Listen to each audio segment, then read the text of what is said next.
We are living in a computer-programmed reality, and the only clue we have to it is when some variable is changed and some alteration in our reality occurs.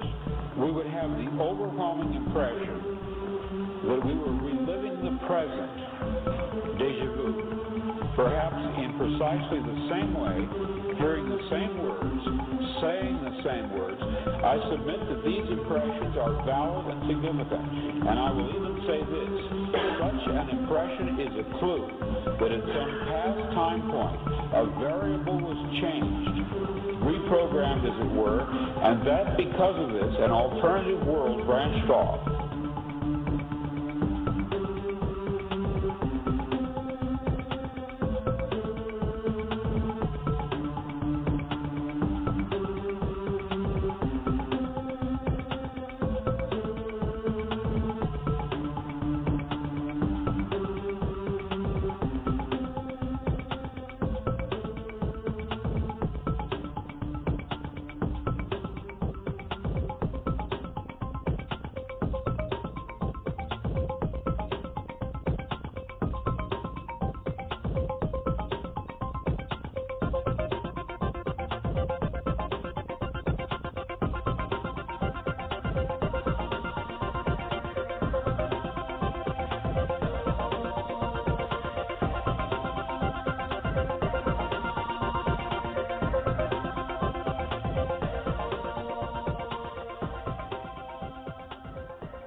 Good afternoon. Welcome to another edition of Free Association Radio. Today we are opening the doorway to the 11th House. 11th House Radio, this is Robert Phoenix. I'm talking to you live from South Central Texas, where it is yet another wonderfully humid and uber balmy 90-degree plus day on the way.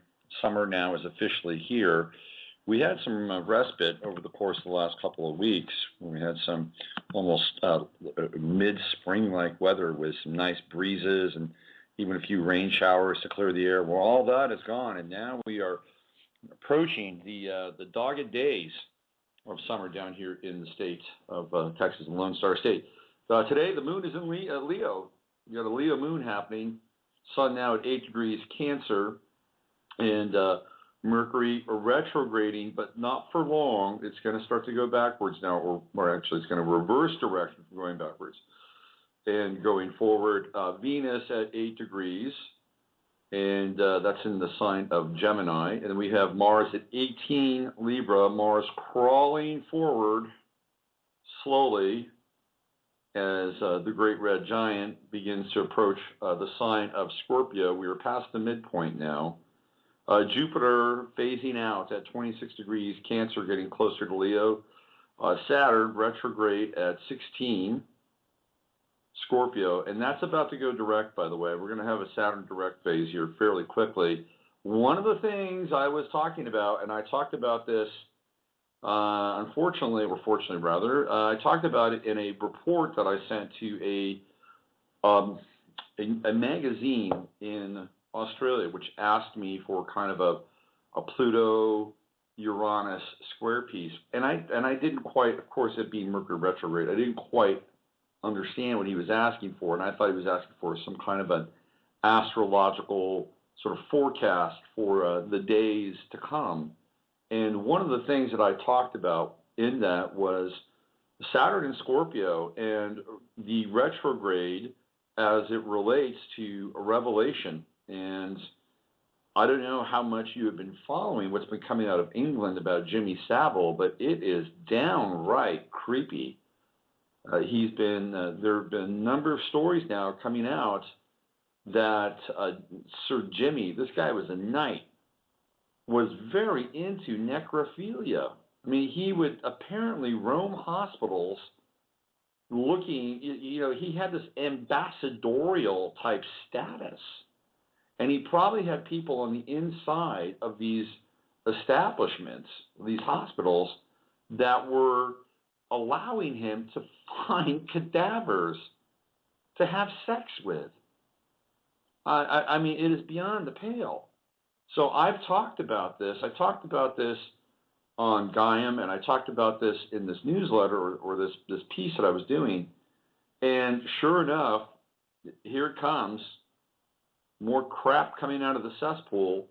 And also another piece that was related to this was apparently a lot of hangups in the Sandusky process.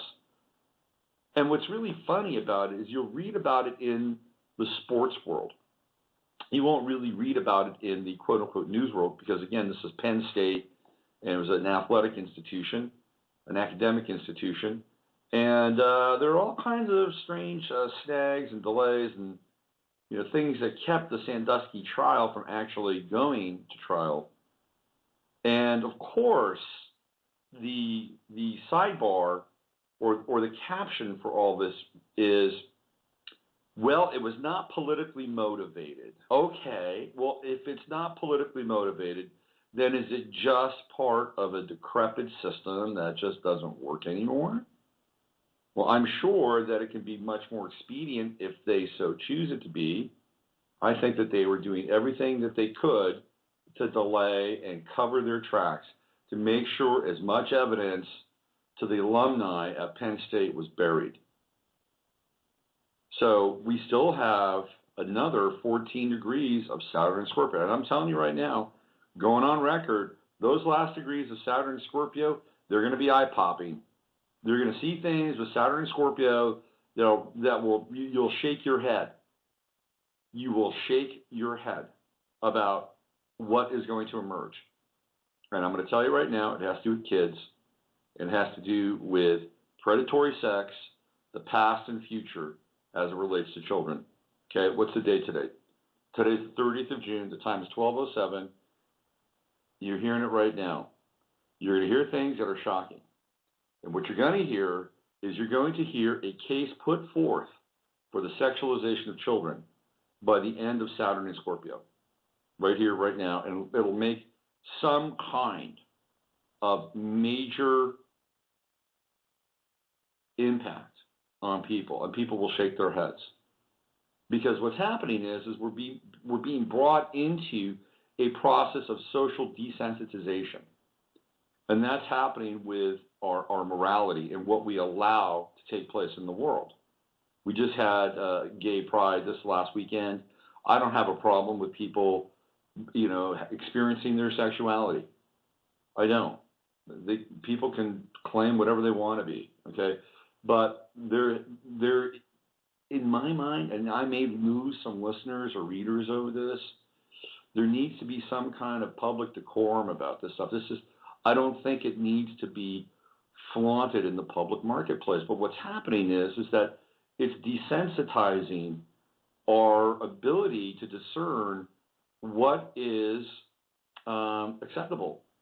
And so after a while, we become entrained to accept just about anything. Oh, it's another thing that if you don't accept it, you won't be loving.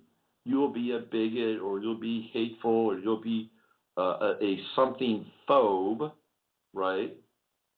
And so this is what happens. This is currently happening. So there's this desensitization process taking place. And some of this has to do with Uranus and Aries, which is our next stop in the current planets at 16 degrees. So we have a very interesting angular relationship between Saturn and Uranus, both exact at 16 degrees. And Uranus and Aries is, if you look at the male principle, which is Aries, and Uranus, which is, different. Uranus is the unexpected. It is the outside the box. It is the great progressive force shining down upon us through revolutionary intent. That is Uranus. It's also innovation. It's also spontaneity. Uranus is filled with kind of a touch of genius, right? But it's not just any kind of genius. It's kind of a deviant genius in some ways. Deviance is another word that I would use with Uranus. I like Uranus. Uranus is like a big planet in my chart, so I'm not here to slam Uranus. because it plays a large role. I've got a Uranus-Jupiter trine. I've got Uranus in the 9th house. It sextiles Venus. So I got a lot going on with Uranus. I have mad respect to Uranus. Major props. I'm going to have a Uranus trine next year. Looking forward to that. So I'm not here to sully the waters with Uranus, but I know what Uranus is, and I know what it does. And it's capable. Any of these planets have a breadth and a dimension and a scope to transmit a frequency that is all-encompassing of the sign, right? So with Uranus, you would get the genius, the brilliance, the unpredictability, the spontaneity, the innovation, but at the same time, you would get all the other stuff as well. You get the deviance, the craziness, the strangeness, the difference of being, the ability to be different, just to be different. You know, it's almost the embodiment of teenage rebellion, Uranus. What's really interesting, and I looked into this. You can go to one of my Gaian shows where I did a whole thing on Uranus and Aries, and the electric guitar, the car radio, amplified instruments, and there was something else. There was something else that was connected to this. I forget what it was, but basically, all four of these things, the car radio, amplified instruments, the electric guitar, and there was one other thing, I forget what it was, but they were all developed during Uranus and Aries. So what you had is you had the seeds of rock and roll, which were all developed during the last Uranus and Aries run. And so those things about, let's see, those were in 1942, when 42, 43, when all those started to come into being. Okay. So right around that time, so about I'd say 10, 15, 16 years later, about 16 years later, all those things are picked up by the Pluto and Leo generation for the most part. There could be some Pluto and Cancer in there as well. But the Pluto and Leo generation, and those things that were developed in Uranus and Aries became the instruments, literally and figuratively, of a cultural revolution, which was the 1960s, right? So we can see here how Uranus and Aries not only develops things for its time, but will also create innovation and tools for times to come. So now we would look at what's happening now. What's being developed now? Well, I can tell you what's being developed now at a high level is massive surveillance systems and very sophisticated drones, which are about to come to a neighborhood near you in the next 1 to 2 years. Once the FAA clears up all those little, nagging rules and restrictions that they put in place for drones, because what they want to do, here's the slippery slope of drones. What they want to do is they want to implement drones. Drones is set to be, they are set to be the next internet, okay? Drones will revolutionize our life. And I am not a big drone guy. I'm not. My life will not be better, by someone sending out, by me ordering a drone to come to my house to drop off a pizza. It's not going to be better. It's just not. Okay. I don't order pizzas, but if I did, I probably wouldn't do it with a drone. To me, that is not progress. It's not a statement that we are evolving to get something to our house faster without impediments. I don't need to get something from Amazon in a day from a drone. And these are the things that are going to be sold to us. They're going to be the convenience of drones. But what they want to work out here, and this is the important part, is they don't want everybody to have access to the skies. They don't. There's going to be a major kind of licensing fee, and because if you think about it, right, think of how many websites there are in the world. There are millions of websites in the world, millions.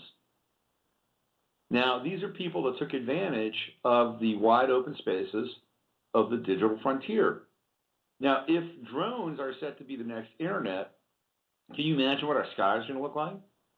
I mean, every Tom, Dick, and Harry that has a drone idea for a homegrown business is going to put their drones up in the air.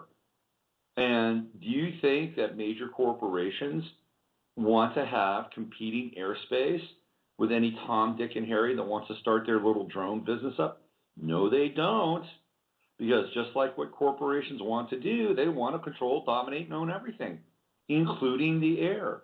So the FAA has held off on putting drones into the skies, not because they have some kind of responsibility to protect our privacy, because they don't give a shit.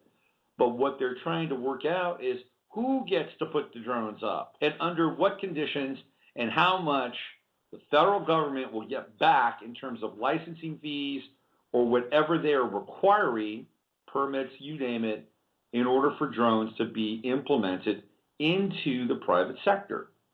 Uranus and Aries, it's happening. But bringing us back to the whole men piece, right? Because now you have the male principle, Aries, and the Uranus principle, which is the everything from genius to deviance. And so when we look at most of the pride pictures I've seen, by the way, it's all men.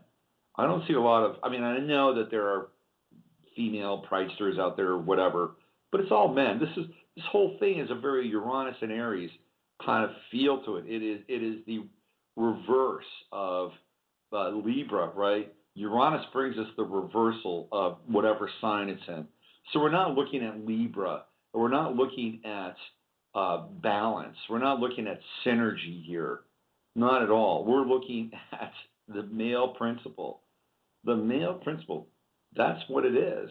And it is the what I would call the radical appropriation of the male principle. Now, a couple of weeks ago, I had another version of the male principle, Uranus and Aries, when I had Glenn on from the website where they were talking about basically men's rights and all kinds of other pretty intense stuff.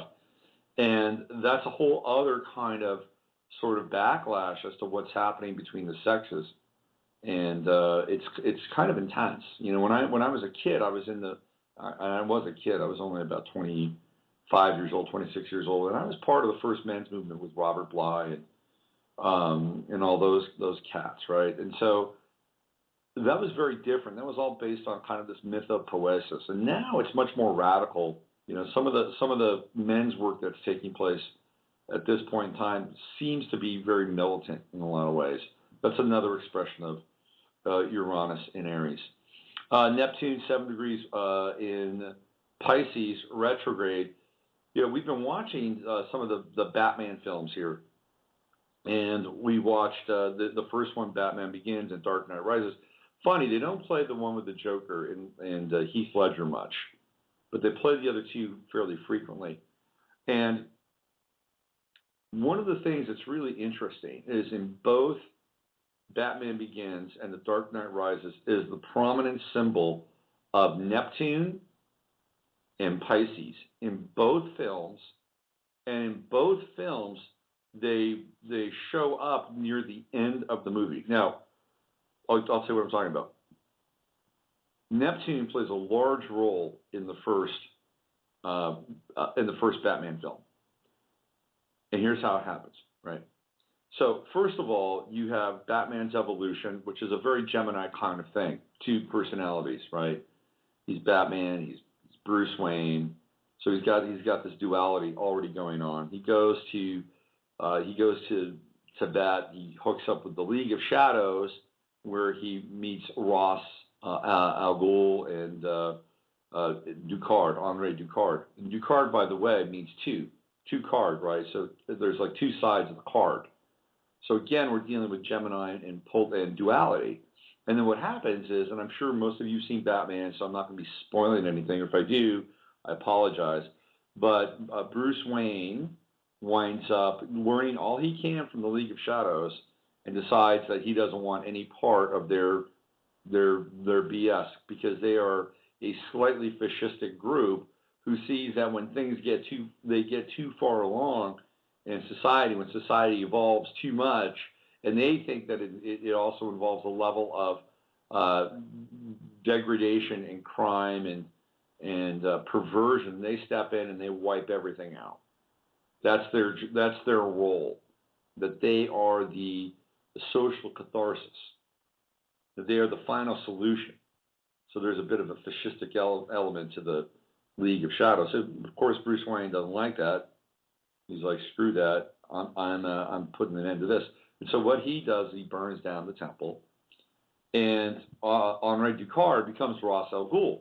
So now we have another kind of Gemini effect in effect, where now the Liam Neeson character has become somebody else, right? So there's a whole Gemini thing going on.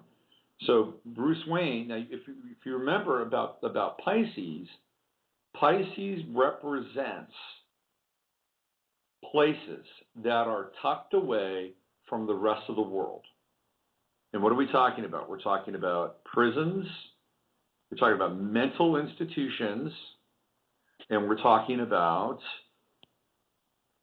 synagogues, churches, and, oh yes, temples.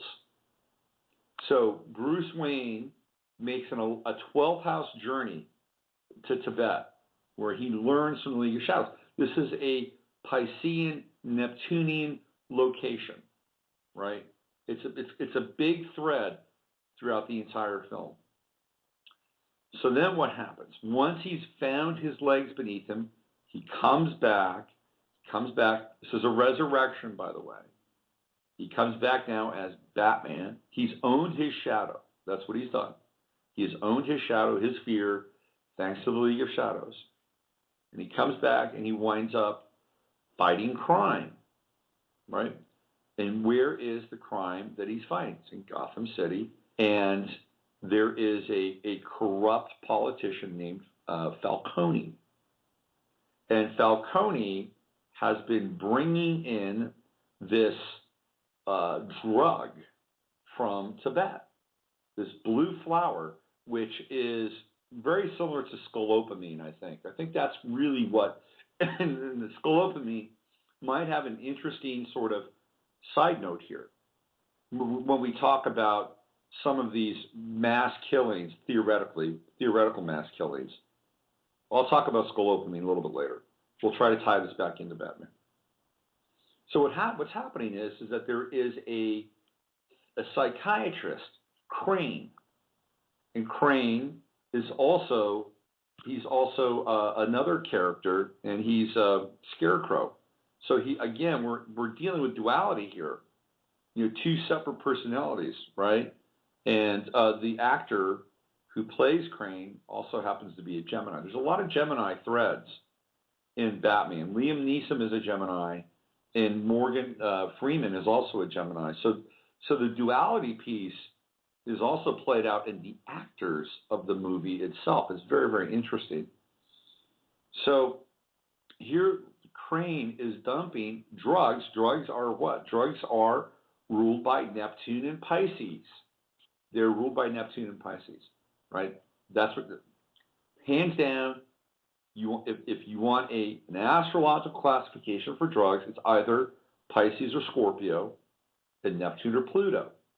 Very similar, but generally speaking, it is Neptune. Neptune rules drugs, right? So here we have another Neptunian piece with this flower that they're bringing from Tibet in a powdered form. And what are they doing?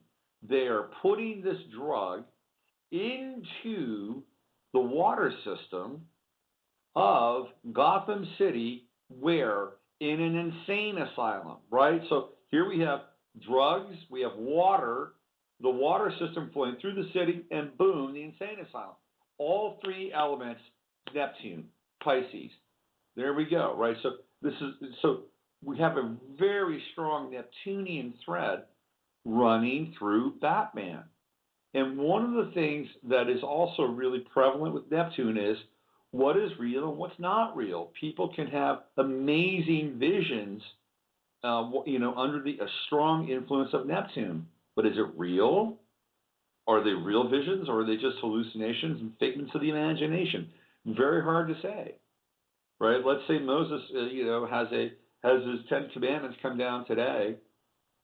and he goes he goes downtown, downtown Austin, and has his 10 Commandments or the equivalent. What are people going to think? I mean, back then it was probably a little more sellable that you could be a madman and a prophet in the desert and have this kind of experience.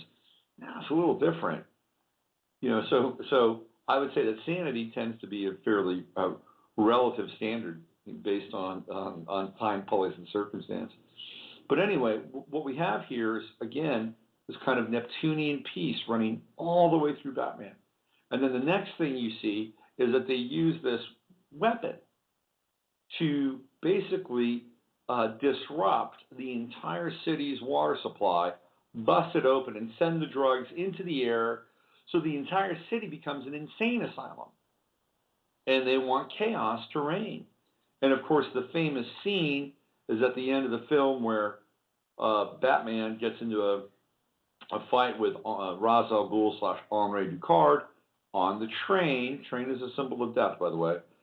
On the train, and where are they headed? They're headed to Bruce Wayne's building. Bruce Wayne's building. And what is the first letter of Wayne? It's a W, and the way that they have the W crafted is that it looks like a trident. It looks like a trident. And if we go back and we look at all the trident symbolism for the last year, it is really prevalent. You can see the trident symbolism from the Russian Olympics, right, in Sochi. You can see the trident symbolism at the World Trade Center Memorial, where they have those massive tridents, those steel tridents that were used in the actual building of the First World Trade Center as almost like buttresses. They pulled those out and they've made them, these symbols of the old World Trade Center. But they're tridents. They are tridents. And then you have the Malaysia Airlines Flight 360, right, 370. And what is the Malaysia Airlines symbol? It's a trident. And the plane is lost, theoretically, where? At sea. So there's all kinds of trident symbolism that's really prevalent. And I believe that a lot of it has started with the inception of the first Batman film. So I'm telling you this to give you an understanding about how astrology works in cinema. We can see these cinematic pieces, these astrological pieces come up time and time again on many films. And by the way, Pisces tends to be a very prevalent sign when it comes to cinematic symbolism. Now, if we go forward and we go into the Dark Knight Rises, again, we see not just Neptune, but the sign of Pisces itself. When you look at the bomb, it's not really a bomb, it's a free energy system that Bruce Wayne put on the side because he didn't think people were ready for it, because it could be weaponized, and in fact, it does become weaponized. If you look at that bomb, it has Pisces as a symbol. The symbol of Pisces is right on that bomb. Okay, so there's some interesting kinds of, again, bits of information that are starting to surface, through the Batman film, right? It's funny because also when you look at that one scene where the Gotham City team, football team is playing and there's a kickoff, everything, keep in mind, where are they placing all these bombs? They're placing the bombs underneath the city where the sewers are and where the water is in Gotham. So again, it is subterranean. There's a Plutonian theme going on, but it's also Neptunian with all that water, And so what happens is they explode the field as the guy's running for a touchdown. Interestingly enough, the guy that's running for that touchdown is a player by the name of Hines Ward, who played for the Pittsburgh Steelers. Any guess as to what sign Hines Ward is? Yep, he's a Pisces. So again, we see this astrological symbolism come to the front, come to the fore. Now you have to ask yourselves, is this just some sort of kind of collective manifestation of a holographic projection, literally and figuratively, at the film and in our lives? Maybe. Or perhaps there are some greater plans, or there's some greater blueprint here where these themes are literally being harvested to essentially amplify them into our consciousness. So what happens in the Dark Knight Rises? Well, Batman, of course, winds up going to where? A prison, right? After he's beaten up by Bane, he winds up going to a prison. Again, a Neptunian theme, away from the world.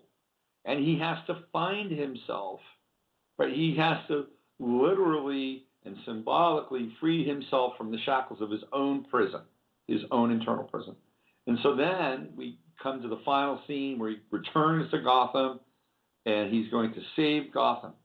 And how is he going to save Gotham? He is going to save Gotham by becoming a martyr. He's going to take that bomb, and he's going to fly it out over the water, and he's going to explode, and the fission bomb, or the neutron fission with it. And what is the sign of martyrs? It is Pisces. And where does it take place? Over the water.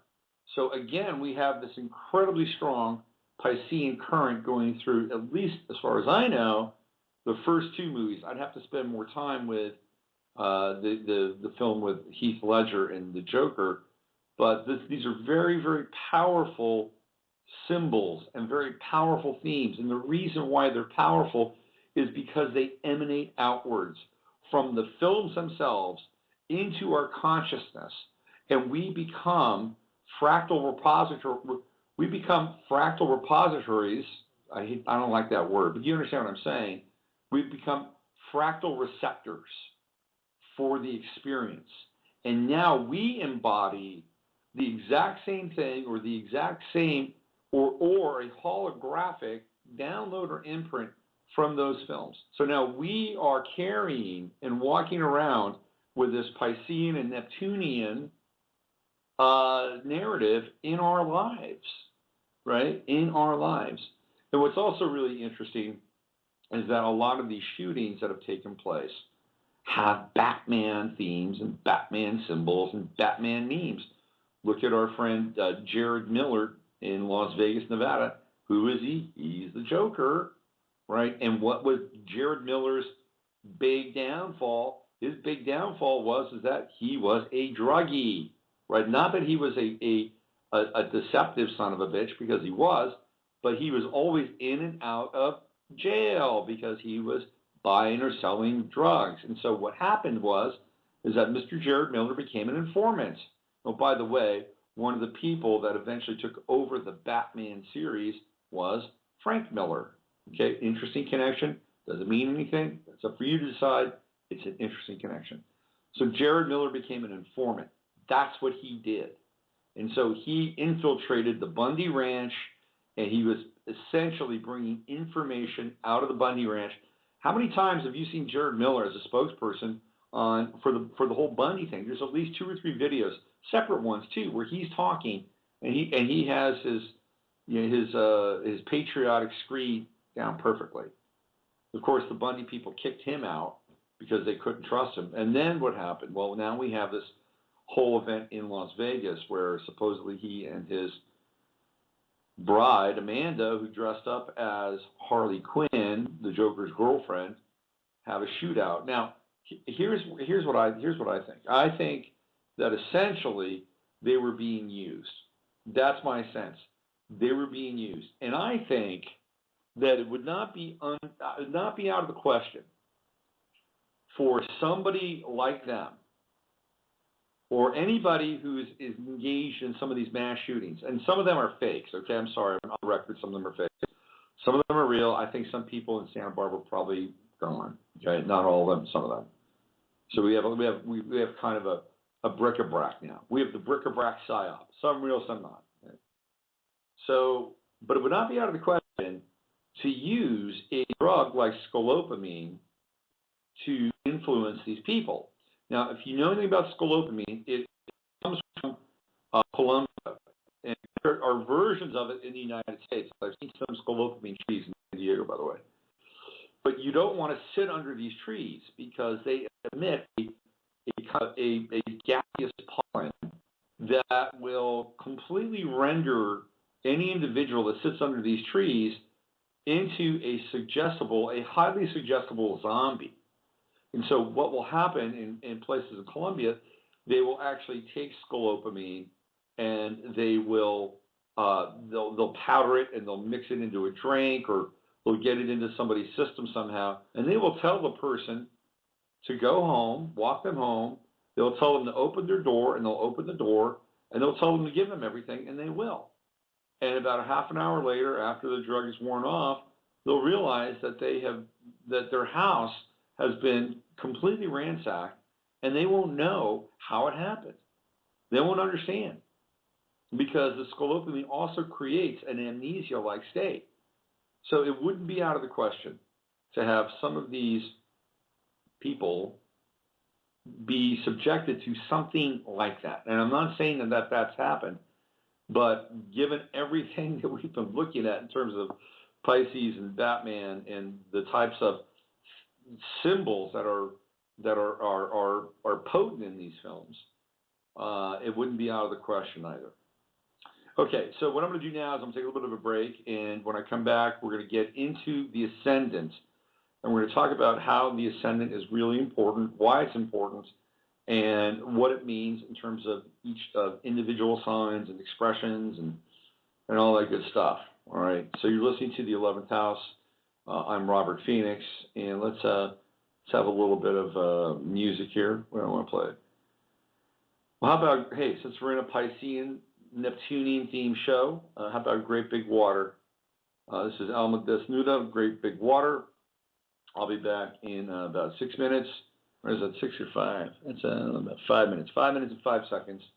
And we'll get into the ascendant, and then after that, we'll take another little break, and we'll do some live readings. Great Big Water.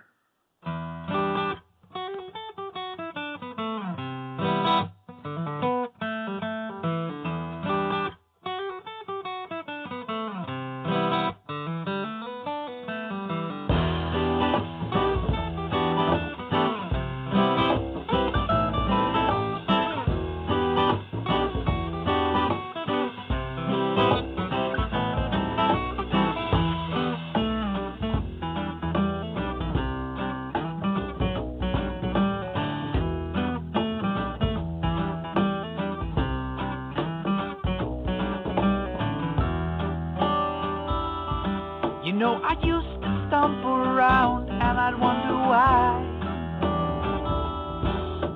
questioning the moon, the stars, the sky. And then I saw the truth, all this pain was just in my head. I thought I better stop living, 'cause soon I just might be dead. And oh, a great big water flooded me. I became just another drop in the big gigantic sea. And through all this pain, confusion, I did sift, and my soul felt louder, so I thought I'd write this funky-ass riff.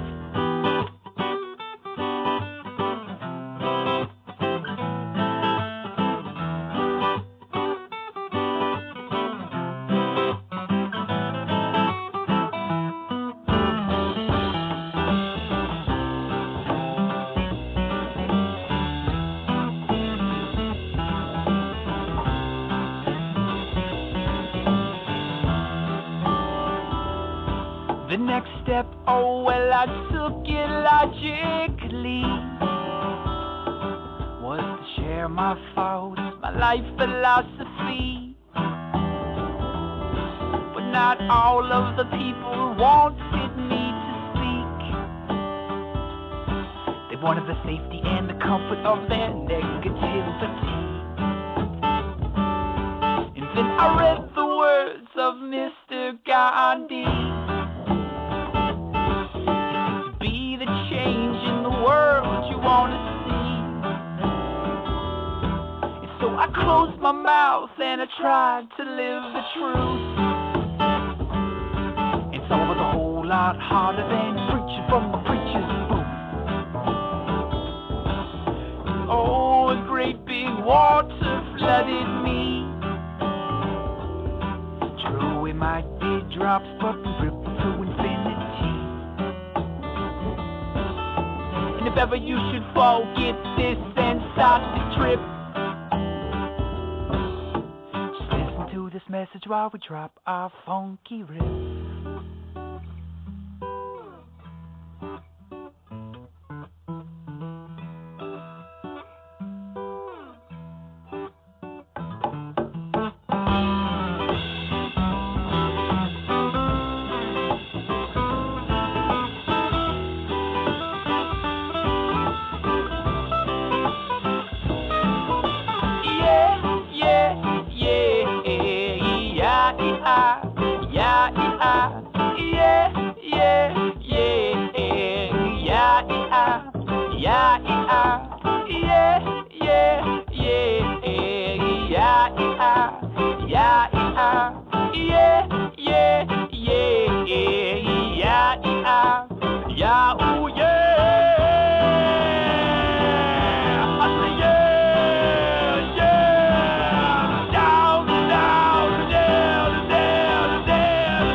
From Santa Cruz, California, Alma Desnuda. You have to get the death in there. It's not death, it's death. Because of the proper Spanish pronunciation. It is 12:42 here on Monday, the 30th of June, 11th House Radio. I'm Robert Phoenix. And we're going to talk about the ascendants and why it is important. And we're doing this because somebody sent me an email and they wanted to know the importance of the ascendant, the same ascendant and sun sign. Why? Why do people have that and why is it important? By the way, having the same ascendant and sun sign is pretty rare. I have done a lot of charts. And it's very rare to have to be a double sign. It happens, but it's pretty rare. I don't see a lot of it. And I wonder why the reason why I don't see a lot of it is maybe because people that have their suns either conjunct the ascendant or close to the ascendant are more self-directed, and they would likely be less interested in astrology. Maybe they don't want readings. Maybe they just trust themselves more. Conversely, it could be said that they want to find out more about themselves, and that's what the ascendant does. So, I don't know. It's an interesting question. I don't get a lot of them, but it's a fascinating aspect. We'll get into that. Now, one of the things that I recommend, by the way, if you want to get into like thumbnail pieces around astrology, I'm going to give you a pretty good resource, and you're going to be surprised at the resource I'm going to give you. It's Wikipedia. The thing I like about going to Wikipedia, you can get really basic, fundamental instruction on certain astrological aspects or degrees or signs, anything having to do with the chart. You can find it on Wikipedia. And the thing I like about it is that there's not a lot of like flowery sentiment. It gets down to kind of the brass tacks. It's really kind of synthesized and distilled, and there's no ads either, so you don't have to deal with any pop-ups or craziness. So if you ever have any questions on your own that you want to have figured out, Wikipedia is not a bad source to go to. And unlike some of their more political sources, astrology is apolitical. So there's no skin in the game here for them to have an angle. Okay, so some of the information I'm going to be reading to you is going to be coming from Wikipedia, but it also is, well, I'm also going to be synthesizing some stuff as well. So it's going to be a little bit of a mix and a match. Okay, so describing, so there's an actual calculation for the ascendant. Okay, it is an actual calculation, and you can actually find the calculation on Wikipedia. So the ascendant, and this is from an astronomical point of view, not an astrological point of view, but an astronomical point of view, it's the value of the ecliptical geocentric longitude, aka the celestial longitude, of the point of the ecliptic, which is easterly on the horizon. So that's from an astronomical point of view, okay? And we're always looking at what sign theoretically is rising in the east, because that is when a certain ascendant's rising, right? This is what we talk about here. The sign is rising at that time. And what's interesting too is if you look at the chart, astrology is funny this way. Everything's flipped. The northern hemisphere is actually below. The southern hemisphere is actually above. The eastern part of the chart, if you look at a chart, you would think that it would be on the right-hand side of the chart, because that's what we generally associate for looking north. That's what we associate east to be, right? But it's not. It's the left side of the chart. That's where the ascendant is, right? Interesting. So, okay, so where A is the local sidereal time in degrees. So this is a whole calculation. E is the inclination of the Earth's equatorial plane to the ecliptic or obliquity of the ecliptic. For values referred to standard equinox, J2000.0 use 20 is very complicated. This is complicated stuff, okay? But it has to do with finding the value of the ascendant as it relates to degrees.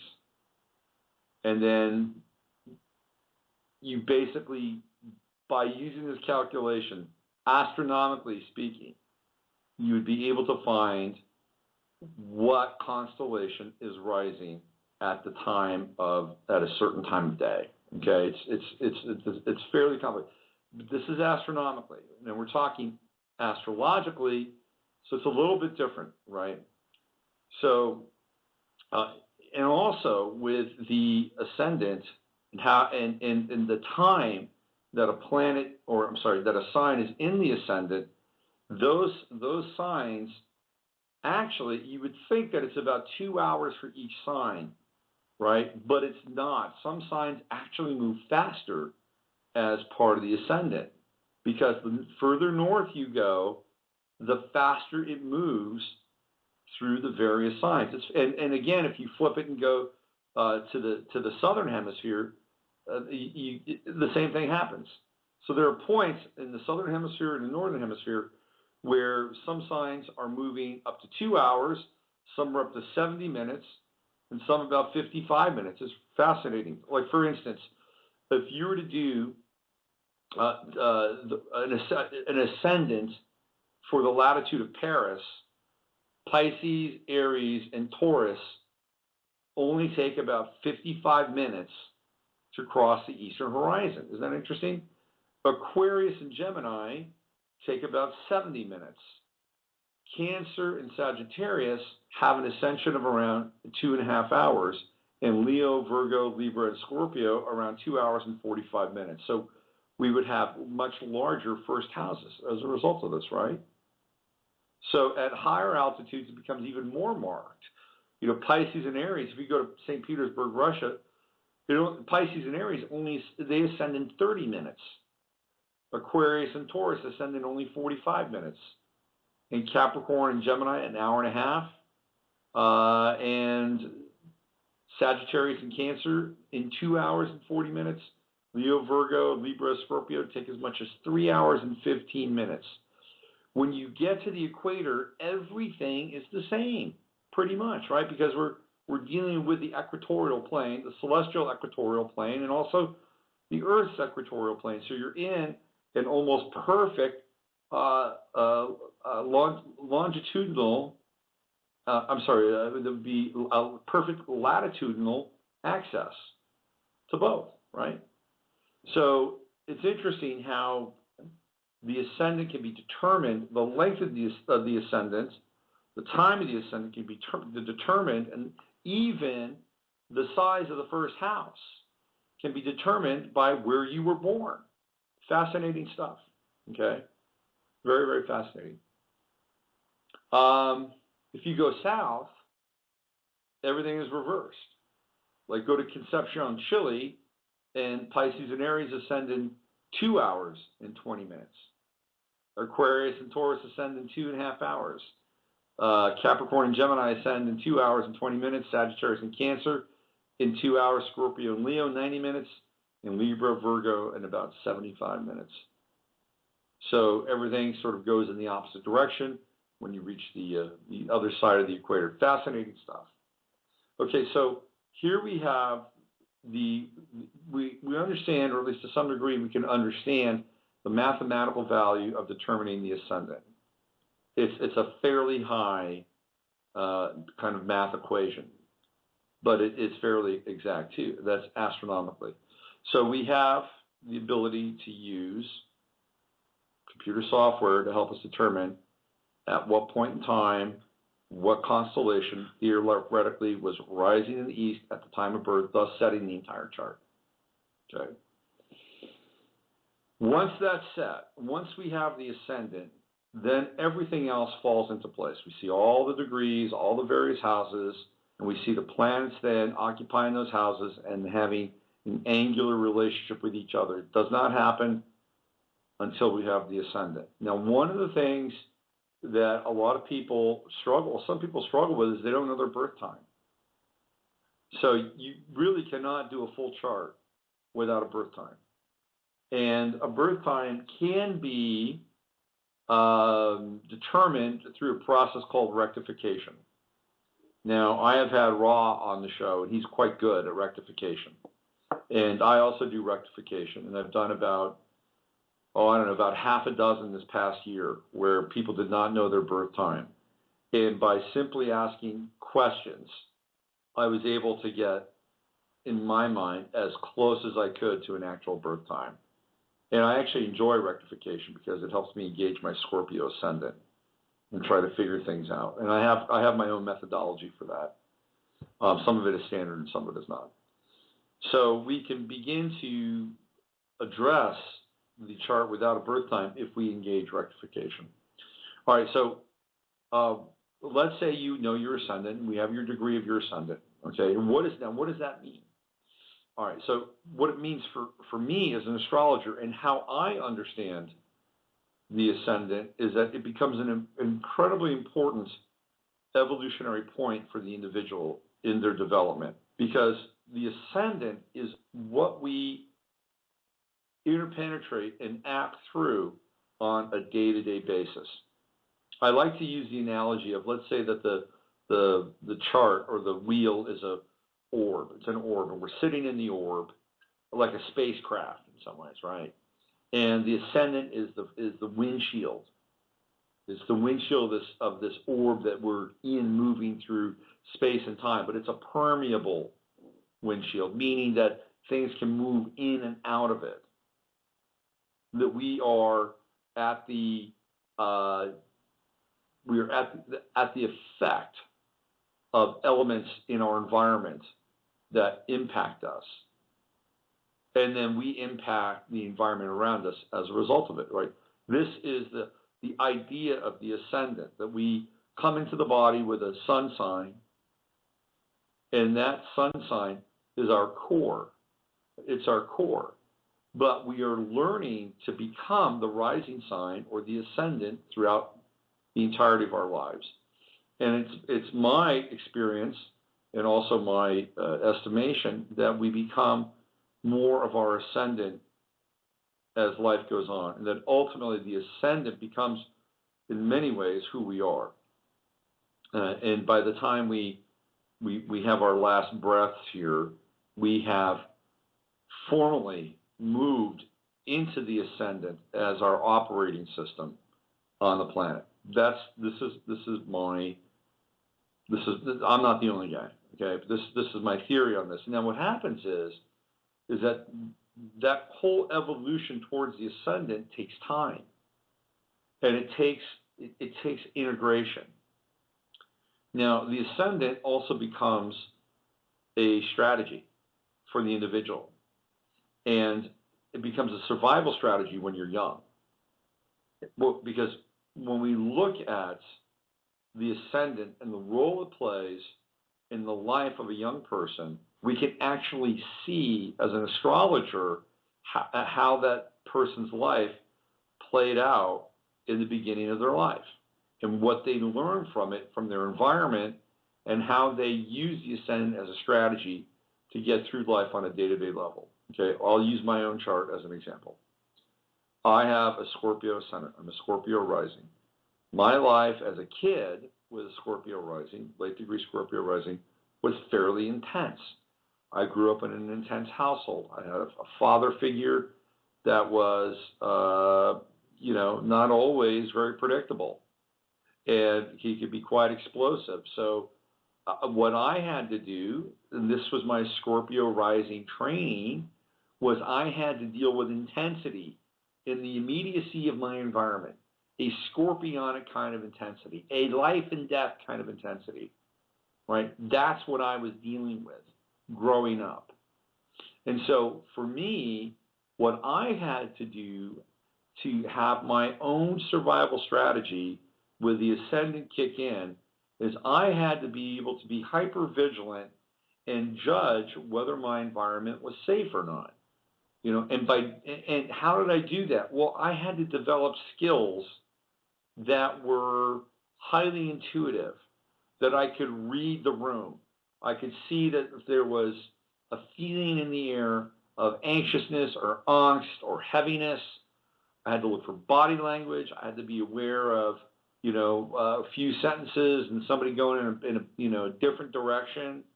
So I had become attuned to these things. And as a result of that, I had to learn how to navigate through that environment, and sometimes in a way that was not always.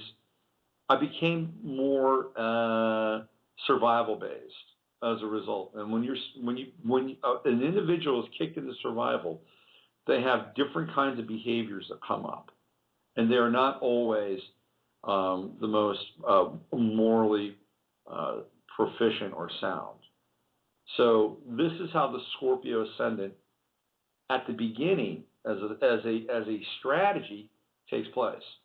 The individual must learn how to cope with the intensity in their environment, and as a result, develops a skill set that allows them to sense impending danger or threats or some kind of intensity, and learn how to move through that. That's just an initial stage.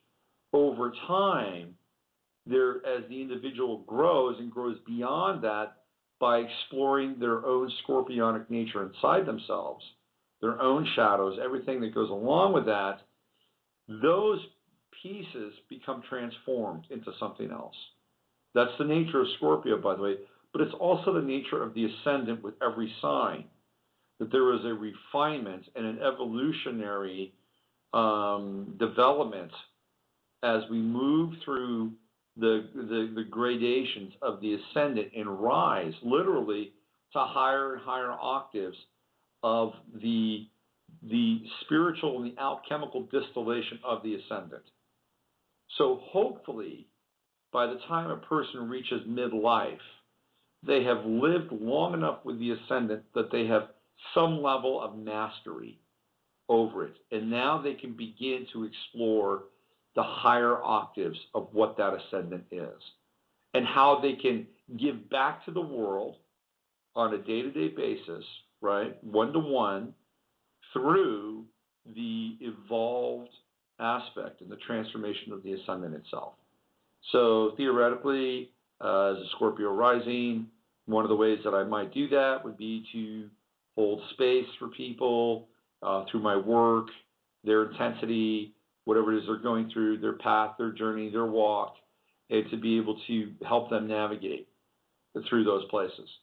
And in my own life, to be able to, kind of hold space for other people and allow them to go through their intensity, their pain, their distortion, whatever that is. And it becomes, I think it becomes a little bit easier as time goes on. There's also other aspects to the Scorpio ascendant that are more, I guess, in some ways, sort of socially precognitive and kind of seeing things, from a I don't know, more of a kind of a shamanic dream space at times. So some of that I've incorporated in my life as well.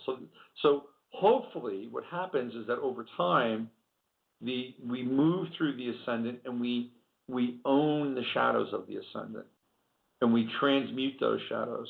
And then what's left, again, hopefully, is the expression of the distillation of the ascendant, that we now become synonymous with those pieces of it that are productive, that are integrated, that help us lead interdependent lives.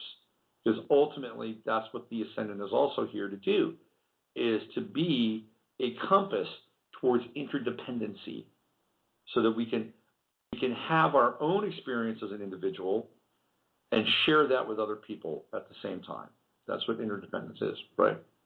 Let's take another sign. How about Virgo? We'll use Virgo on the ascendant.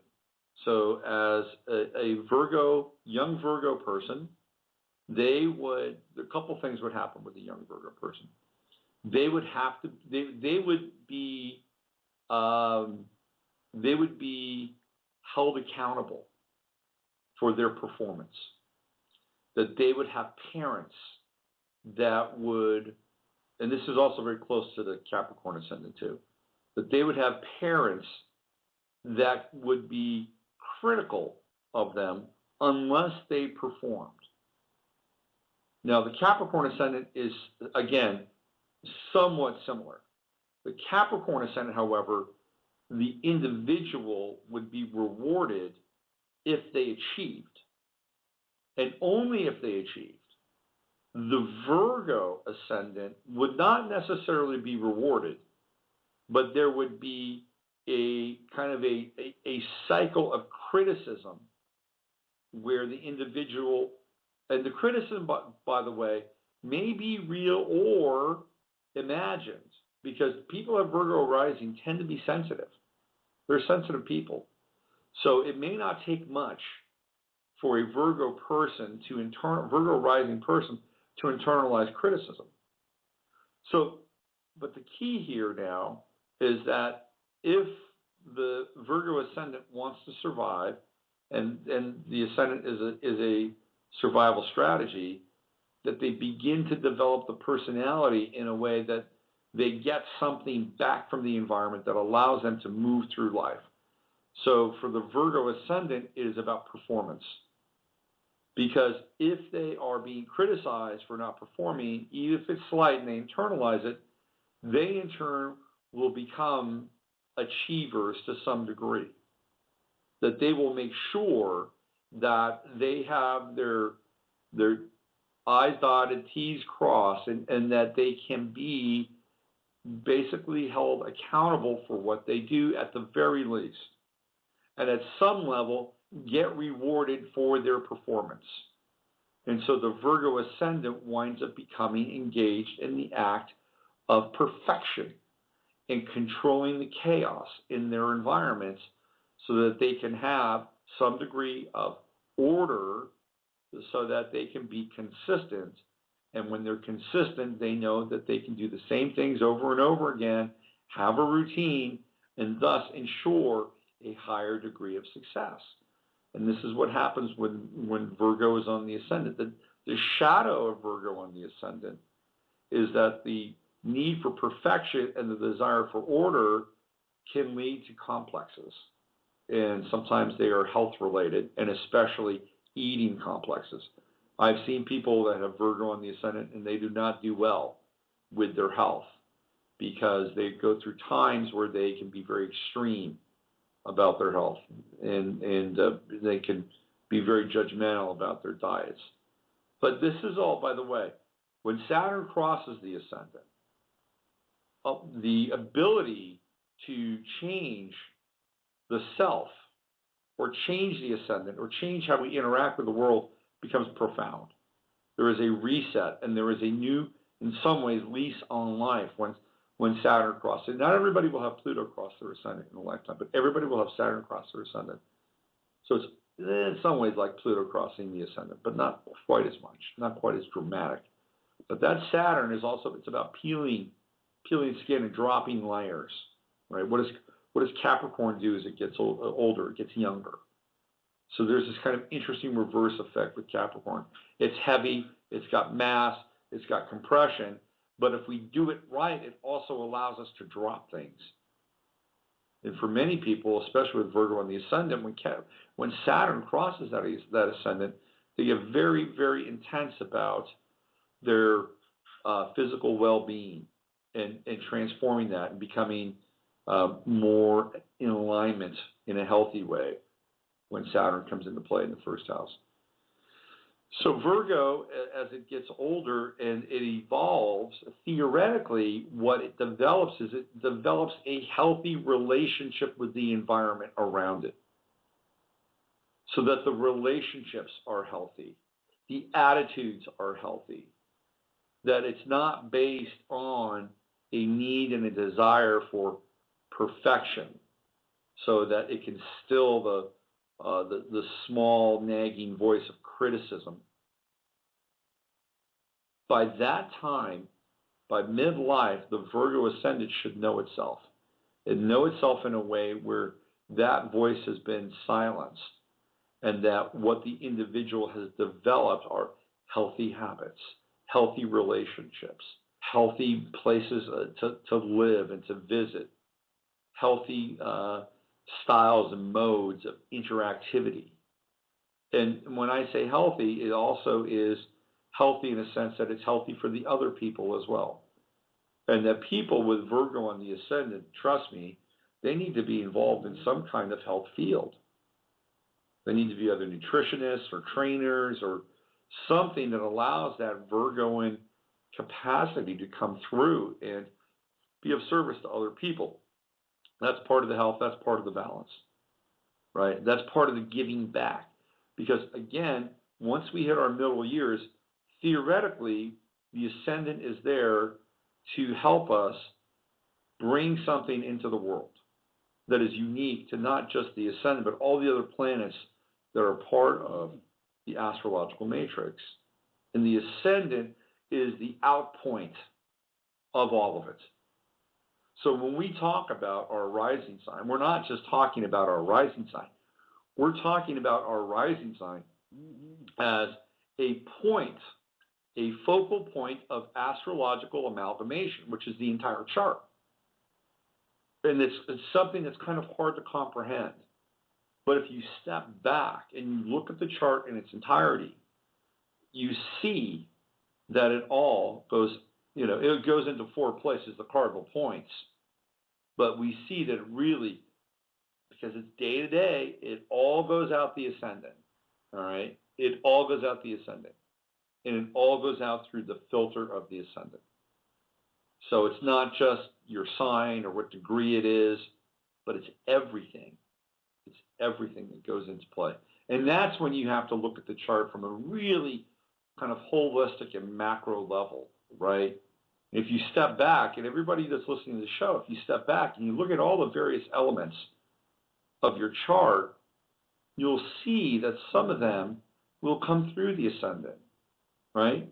Whatever they are, you'll see that they come through. But they'll come through prismatically based on the actual color or the tone of the ascendant itself.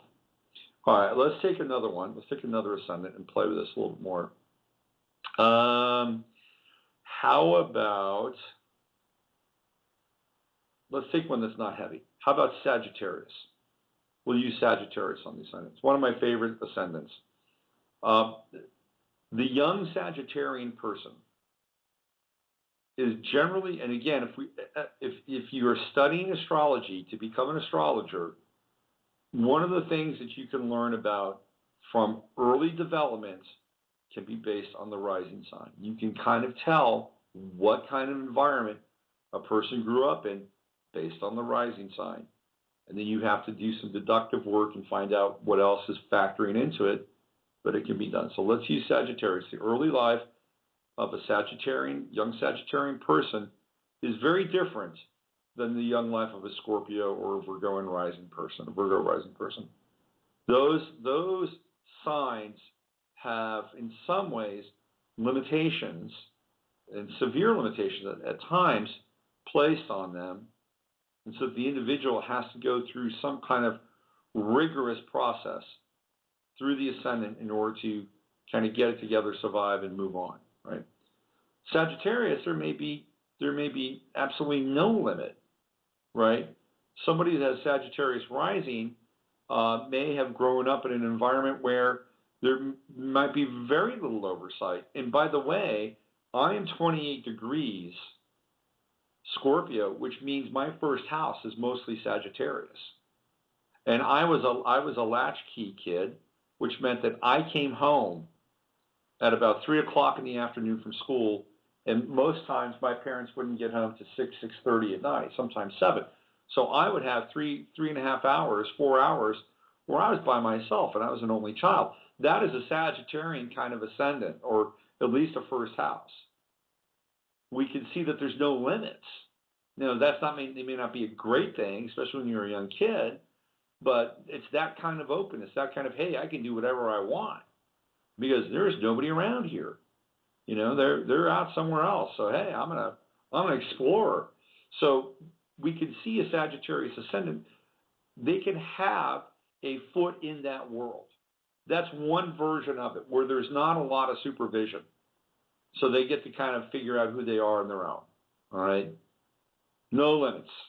Another version of the Sagittarian ascendant, especially as a young person, would be in some ways, and here's a positive kind of version of that they would have a supportive environment that would be philosophical, it would be expansive, it would be non-judgmental, so that person could grow up in an environment where they could have and afford larger thoughts, or they could think about bigger picture things, because there was space and a sense of expansiveness in their environment when they were young. And so therefore, they could tend to have a more philosophical kind of inquiry with life as a result of this, because Sagittarius ascendant is very philosophical.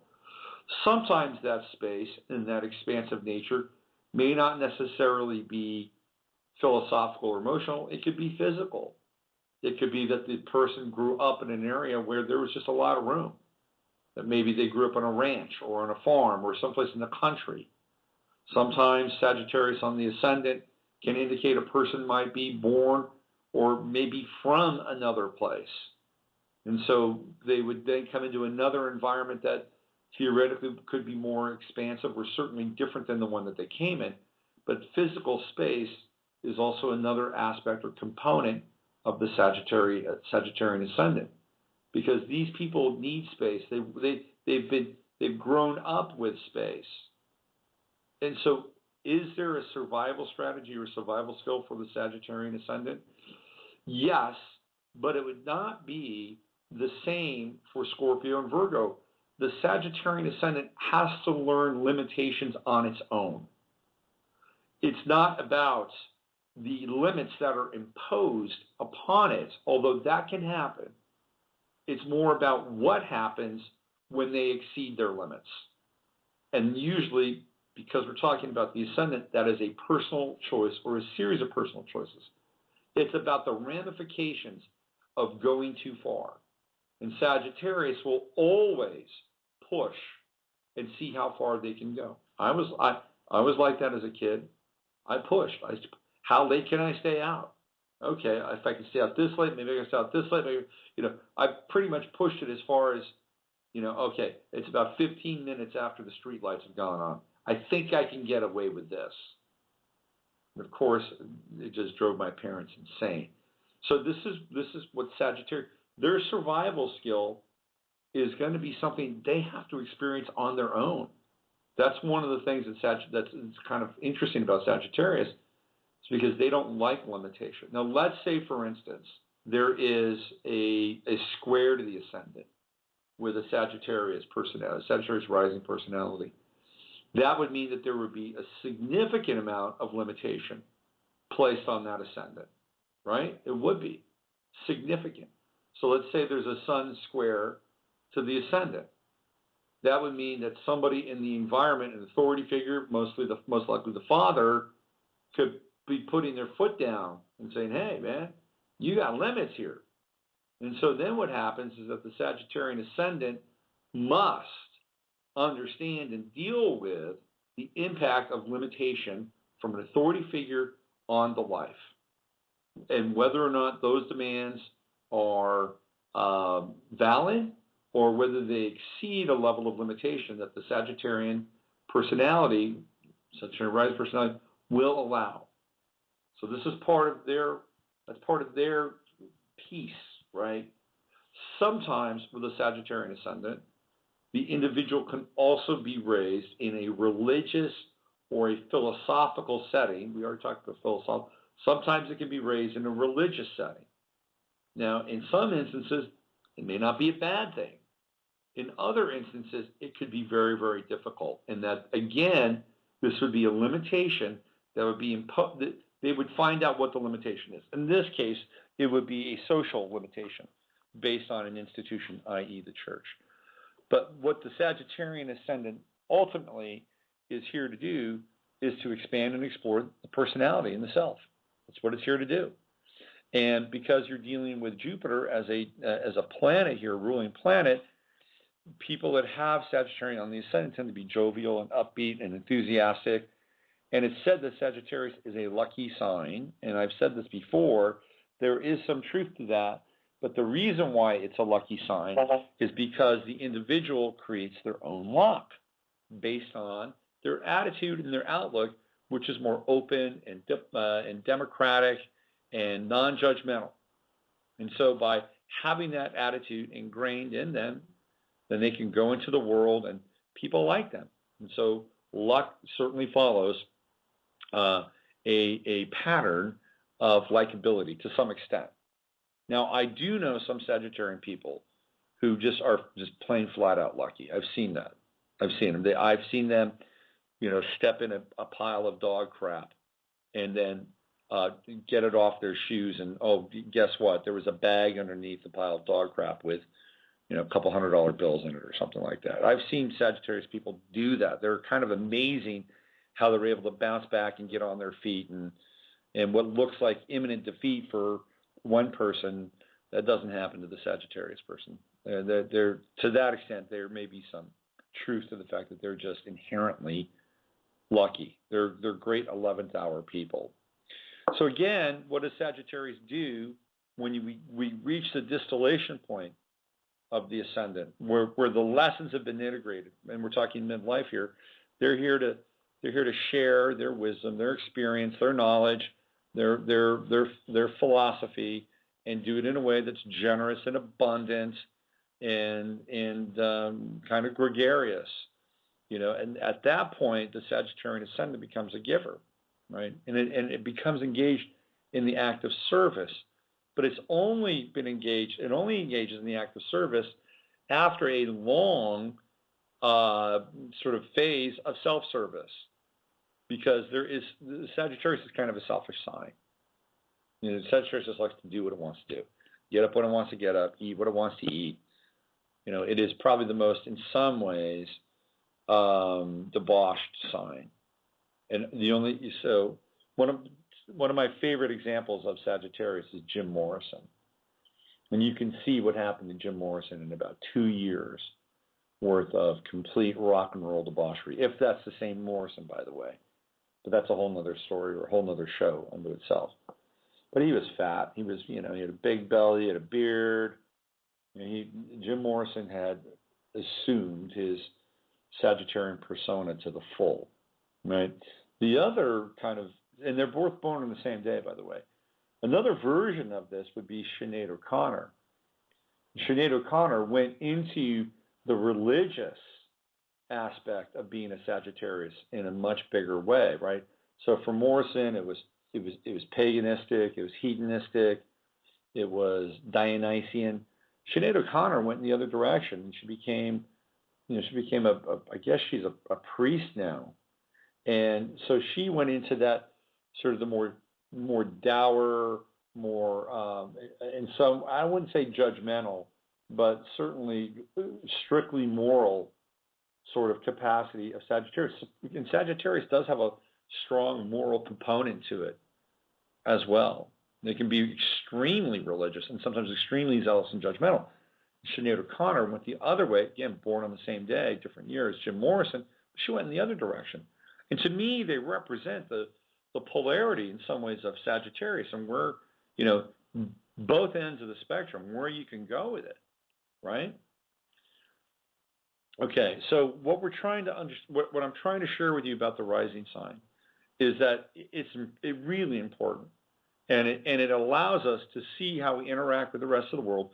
We can see how other people interact, right? So if you are living with somebody or in your relationship with someone, know their rising sign. Understand what makes them tick. Understand what not for any kind of manipulation, but to get a better understanding of who they are and what they value and what's important to them, and vice versa. And then you can have a bigger dialogue around, okay, well, this is who I am, this is who you are, this is how I interact with the world, this is how you interact with the world. How do we mesh this up together? How do we put it all into one? That's a big piece around the ascendant in being able to have some kind of working knowledge of the individual that you're in relationship with. And of course, you can spend a lot of time with the charts and synastry and chart comparison, and composites. But the ascendant is a really good place to start. So the ascendant is, in a lot of ways, the focal point of the chart because everything else comes out of the ascendant. It is an important key to understanding the life or the early life of the individual. It gives us the opportunity to determine how we develop survival strategies based on how we work with the rest of the world. It also allows us to integrate those pieces so that they become an alchemical distillation and a point of focus for us to integrate and use and bring back into the world as we own the ascendant. And we have to own it and then share it with the world. And then it becomes something that we literally become. We become the ascendant. And by the time we leave the body, we are theoretically fully in the ascendant. Maybe we're moving on to the next ascendant, next sign, next plane, next planet. Who knows at that point? So it's important. It's really important. And the other thing we're not talking about, and I could probably devote another show to this, is the descendant. And maybe we'll do the descendant next week, because now we have not only who we are with our personal style, our navigation through the world, but it also is informing us as to what kind of relationships we need and what's important for us in terms of growth, in terms of our own relating style and all that other stuff. So why don't we do that? Let's talk about the descendant next week, and we'll get into the back door. We'll get into the back door of the ascendant. Because in a lot of ways also the descendant is the shadow of the ascendant in some ways, not always, but that's where the shadow material gets worked out in relationship, right? Because how many people do you know who appear one way to the world and then show up another way in relationship, right? I mean, it's a common theme. So we hold our shadow material for the opposite side of the spectrum, which is the descendant. All right, so why don't we do this?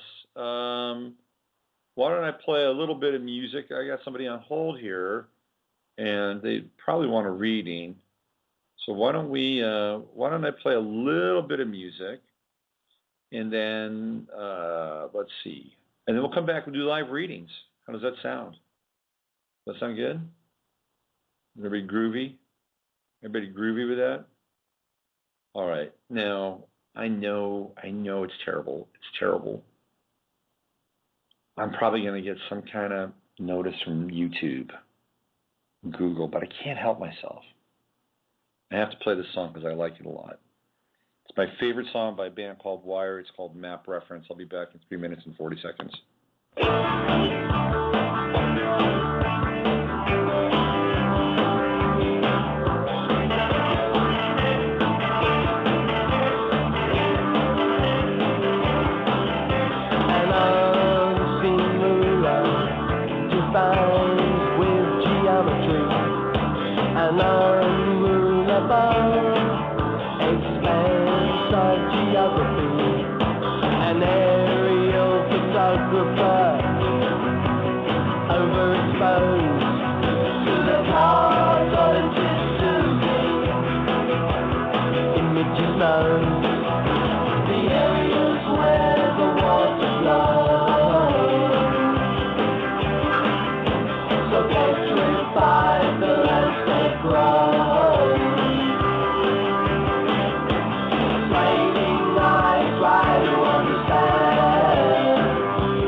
That is a Wire Map Reference, and I'm sure the gods at Google will tisk me for that.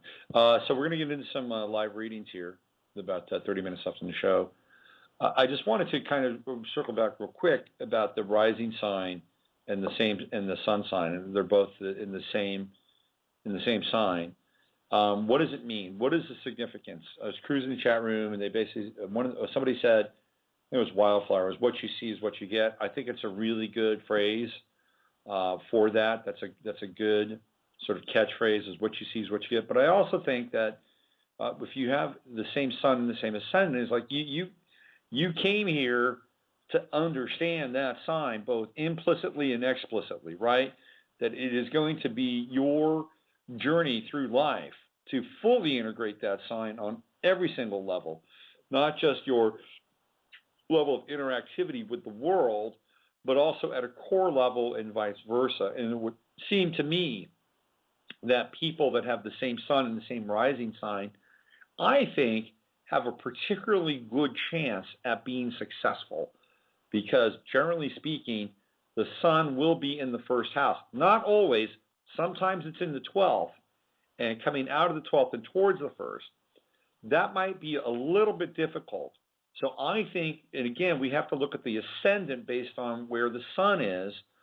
If the sun is on the other side of the ascendant in the 12th, it is the ascendant that is pulling the energy of the sun and the personality, the core personality, into the world at large. And for that individual, that is their challenge. It is about, in some ways, integrating their reclusiveness so that they can be more of a part of the world. And then once they do, and once they get that, then there is a very strong chance that the forces, the solar force of the sun, along with the ascendant, can be really marshaled to accomplish quite a bit in this lifetime. Conversely, when it's on the other side, when the sun is in the first house and then the ascendant is already there in that sign, it seems to me that that would indicate somebody who's ready to go, and that their mission is to really understand who they are on a personality level and who they are as they interact with the world. The challenge with that is that they may become too self-involved with both the sun sign and the ascendant, so that they may not be responsive to other people in a way that would allow them to have a greater role in their lives. So part of their lesson would lie in the seventh house, and in some ways the challenge and perhaps even potentially the burden of relationship, as they might deem it to be an anchor in some ways to their own personal development. So those are two kind of variations on how the sun sign works in conjunction with the ascendant, either on either side of the ascendant line. Okay, all right, cool. I hope that answered that question. And there's more to it, obviously, but that's a pretty good sort of snapshot of it. All right, let's take a call here. I wonder if this is Camille. Hello, you're on the air. Hi there, it is. Hey, what's happening, Camille? Oh, well, living life in California. Enjoying. I know. Yeah, I always read every day. I go to SF Gate so I can stay up on my California news. And I read today that the prices of houses in Oakland are starting to really take off. And we're not talking Montclair houses. We're talking like, down by, like College and Telegraph, Oakland, right? Mm-hmm. I mean, that area. How are you doing? How's your time in Oakland going?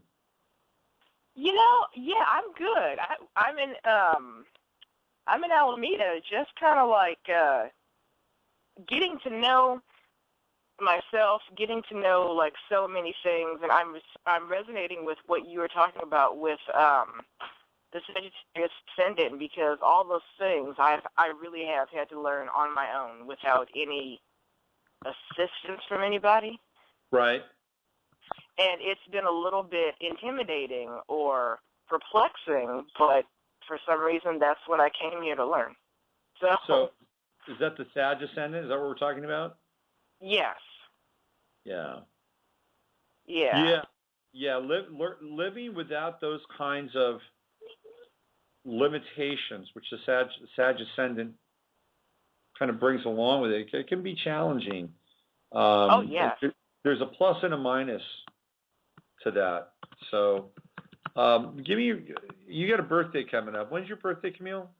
Yes, July the 13th, 1976, in Los Angeles at 6:18 p.m. And how's Belle doing?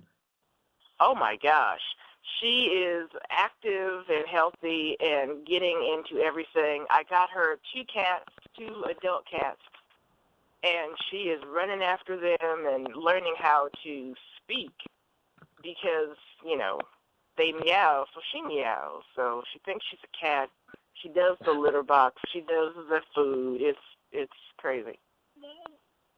Does she? Okay, this is good. How old is she now? 2.5. Oh my God. Mhm.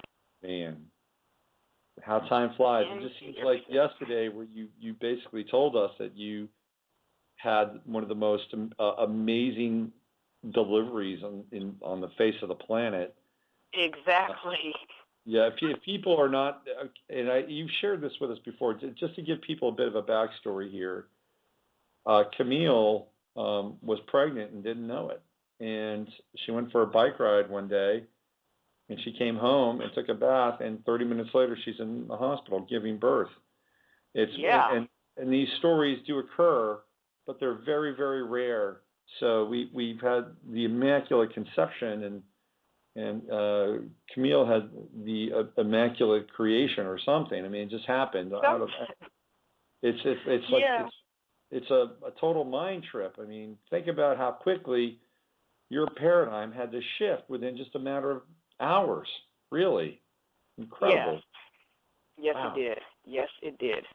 All right, so I've got your chart up here, and there's your Sagittarius ascendant, and it is 26 degrees. 26. My Pluto is right on your ascendant, by the way. Not my Pluto. Interesting. My Jupiter is on your ascendant, not my Pluto. So interesting. Okay. So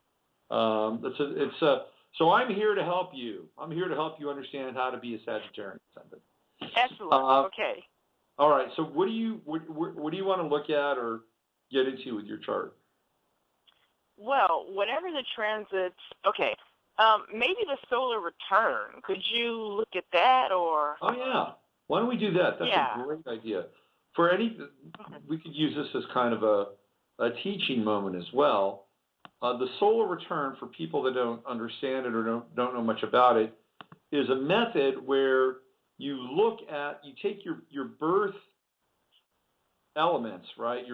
Everything that goes into your birthday, and you look at it from the day of your birthday for this coming year, and that supposedly would give, well, it's really where the planets are on that day, right? So it's where they are on the day of your birth, and that is your kind of template for the coming year. Now you can look at your chart, your birth chart, and you can kind of do some compare and contrast with your solar return chart. Some people do that. That's a lot of complexity, but it doesn't necessarily need to happen. You could go to AstroDeeds and you can actually look at the solar return chart and the natal chart in comparison. All right, so the 16th of July, is that right, or 13th? 13th. 13th of July. Yeah. And 1976. Yeah, LA. I got that part. We're gonna do the just the solar return now. Okay. And let's go in here. There you are. All right, and we are going to show your chart. Okay. Well, there must be a Piscean theme here going on, because what takes place is that we use Camille's birth time, and then that birth time is transposed onto their solar return date, and the ascendant for your solar return birthday, by the way, 6:18 p.m., right? Yeah. Puts you as a Pisces ascendant for the rest of 2014, and then going into 2015 for a whole year.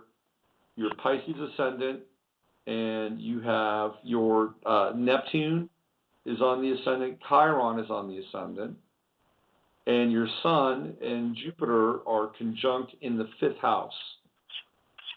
So you may want to make sure if you don't want another kid, you may want to really focus on not having another kid, because Jupiter and Sun in Cancer conjunct in the 5th house is that's birth, right? That's birth. It's children. Oh, wow. Yeah, so you may want to just, unless you want to have another SIB for Bell, then the Jupiter Sun conjunction in the 5th house would be perfect for that. But if not, then you may want to pay attention. Grand trine, you've got a grand trine for the solar return year. Mercury and Venus, both in the sign of, well, Mercury is in Cancer 1, and Venus is in Gemini 24. It's a wide out-of-sign conjunction. Trine Mars, you have a Venus-Mars trine. That's great for passion, affection, amour. Mars is in Libra at 24. It's right at the edge of the 7th house, leading into the 8th house. So that is that can be really passionate and powerful, dynamic relating with potent sexual undertones. There's a Moon to Mars trine. There's a Moon to Venus trine. The Moon is in Aquarius on that day, which is interesting because you have an Aquarian Moon as well, right? Right. So this is so you have it's rare, by the way, that you have a solar return and the Moon is in the same place on your solar. Oh, wow. So that Moon is showing up in the 12th house, which is not a bad place for the Moon. The Aquarian Moon can be a little cool and objective and slightly austere at times and quirky, but in the 12th house it becomes a little. It has more fluid. It has more juice. It has more flavor. It has more water. So in the 12th house, it's more poetic. It's more mystical. So you've got some nice elements here when it comes to emotions and relating. I like your solar return. I like your solar return. Okay. Now, as an astrologer, using a predictive model, here's my prediction for you. Are you ready? Okay. Yes. My prediction for you is you're going to wind up living with somebody this year. Oh, okay. You're going to move into a situation where you're going to be sharing your house with someone.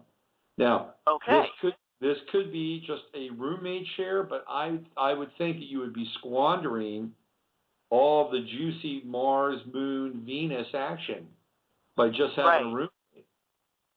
So I think that there's real potential for you to have a live-in situation that is also, I guess, romantic, emotional. It's more than platonic because there's a lot of juice. There's a lot of juice in this reading.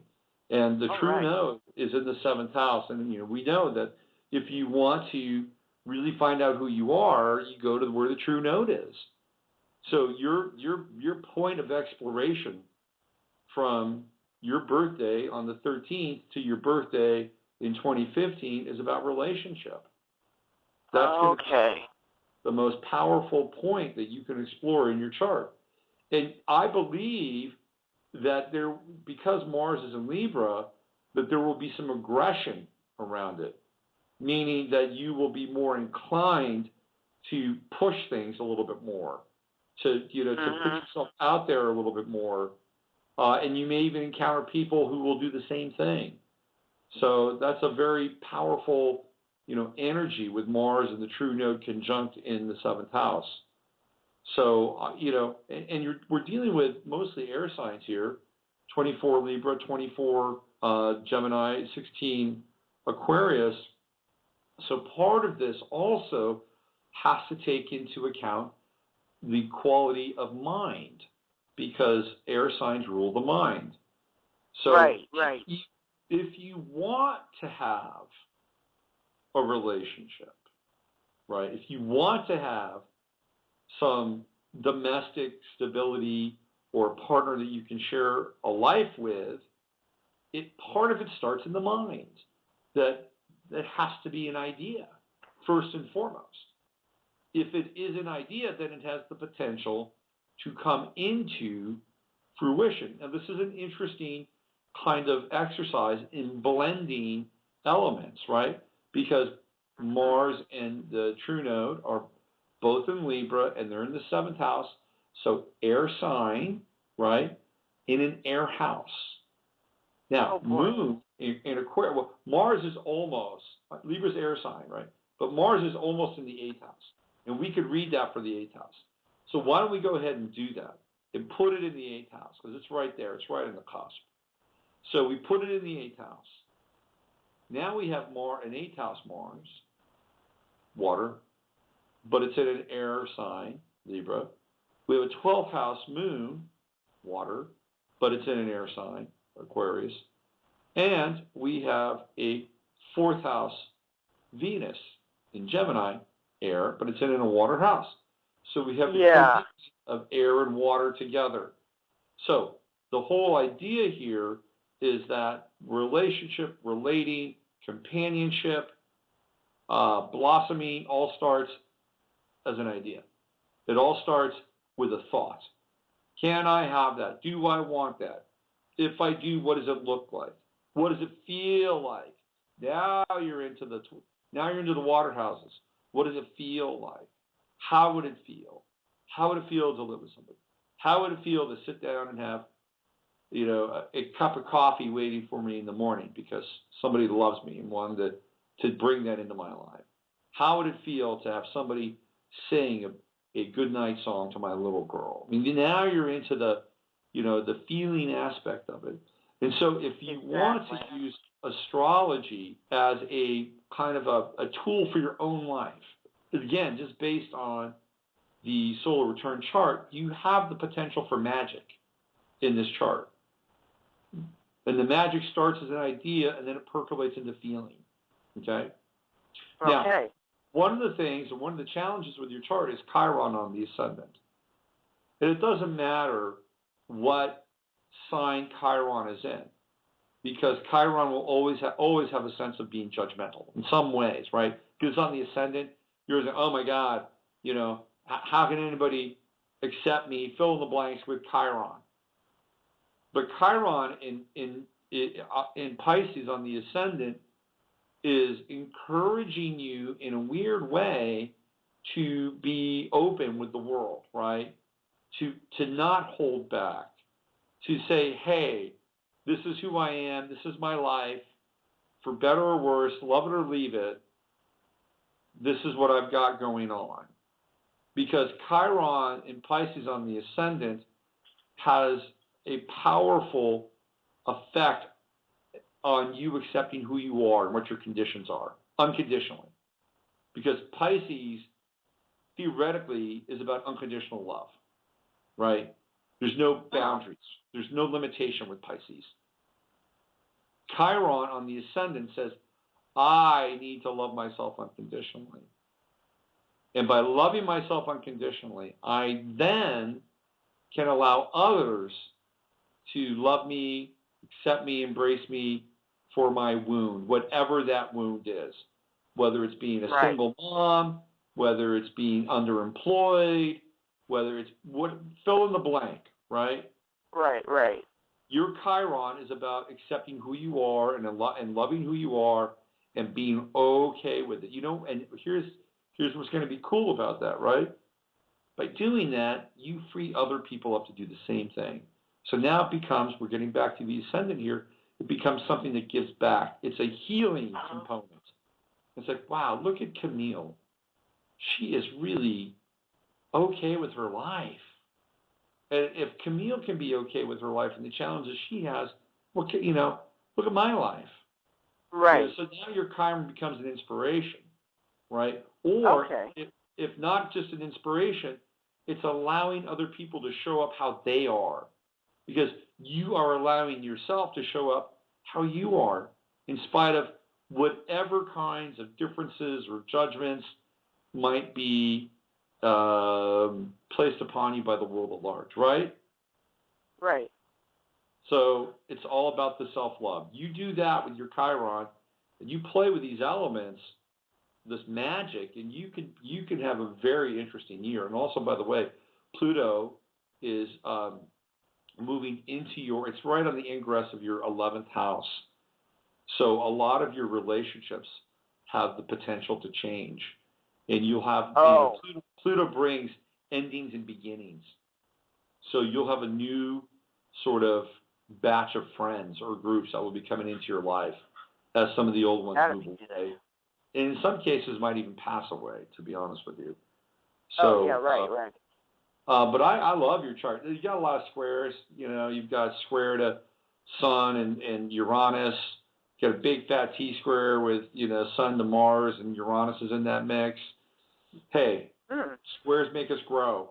Sun Uranus square makes you rebellious, gives you a kind of a, you know, while you're accepting yourself with Chiron on the ascendant, you got a little bit of a fuck you attitude, you know. And the fuck you attitude is not fuck you to the rest of the world. It's like, fuck you, I'm going to be who I am. Right. You know, I'm going to be Camille. And, you know, the Mars Sun square is about being a fighter. It's about fighting for what you want, fighting for your rights. You know, maybe there are things that, you know, that you can get, you know, from the state, which, you know, you need for your, you know, for the raising of your child, and fighting for that, advocating for some of those things.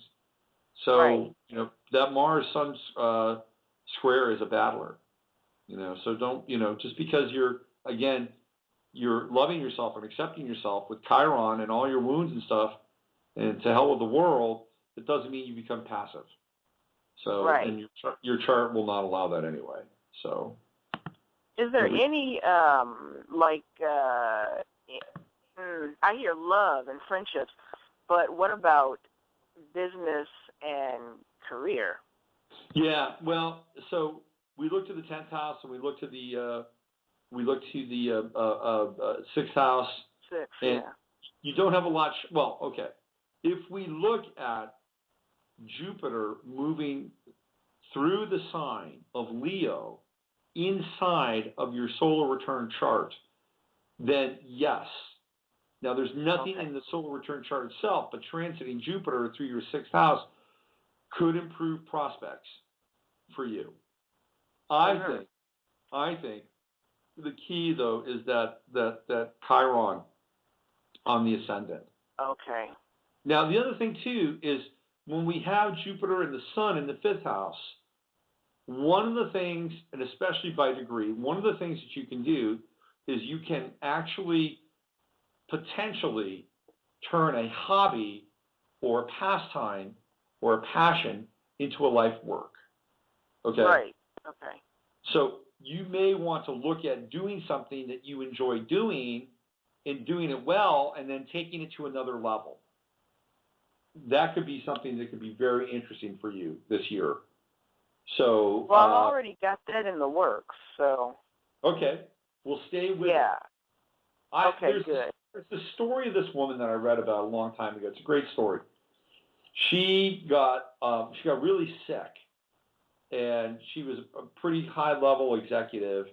She got really sick. It became a hassle with her job, and they eventually wound up letting her go. Right now, obviously, she had the good fortune of living with somebody, so she could do something like this. But one day, a girl who was babysitting her daughter brought home a purse that she had done something with and played around with, and the woman saw it and she said, "Well, are kids doing that these days?" She said, "Yeah, we're playing around with it."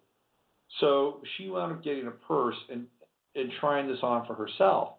And she started to have dreams about designs for purses, right? And she wound up giving this purse to this girl, and the girl took it to school and she sold it. She sold the purse. And so the next thing you know, she and this girl are working together, and she's making purses, and this girl's selling them. And then they became so popular locally that she got a booth at a trade show, and she wound up getting an order for 5,000 of these purses. Wow. And she became somebody who, her purses wound up around the arms of Mariah Carey and stuff like that, right? So she became... Yeah, right. So, but the bottom line was that she'd given up, and she was too sick to work, and she did this one little thing where she turned something that she liked into a vocation. So I would like you to think along those lines, to turning something that you into a vocation. because that would be the best application for your 5th house alignment this year, okay? Okay, great. Thank you. Hey, it's great talking with you, connecting with you. Thanks for tuning in. All right, Camille? Yeah. Oh, yes, thanks. Okay. All right, you take care now.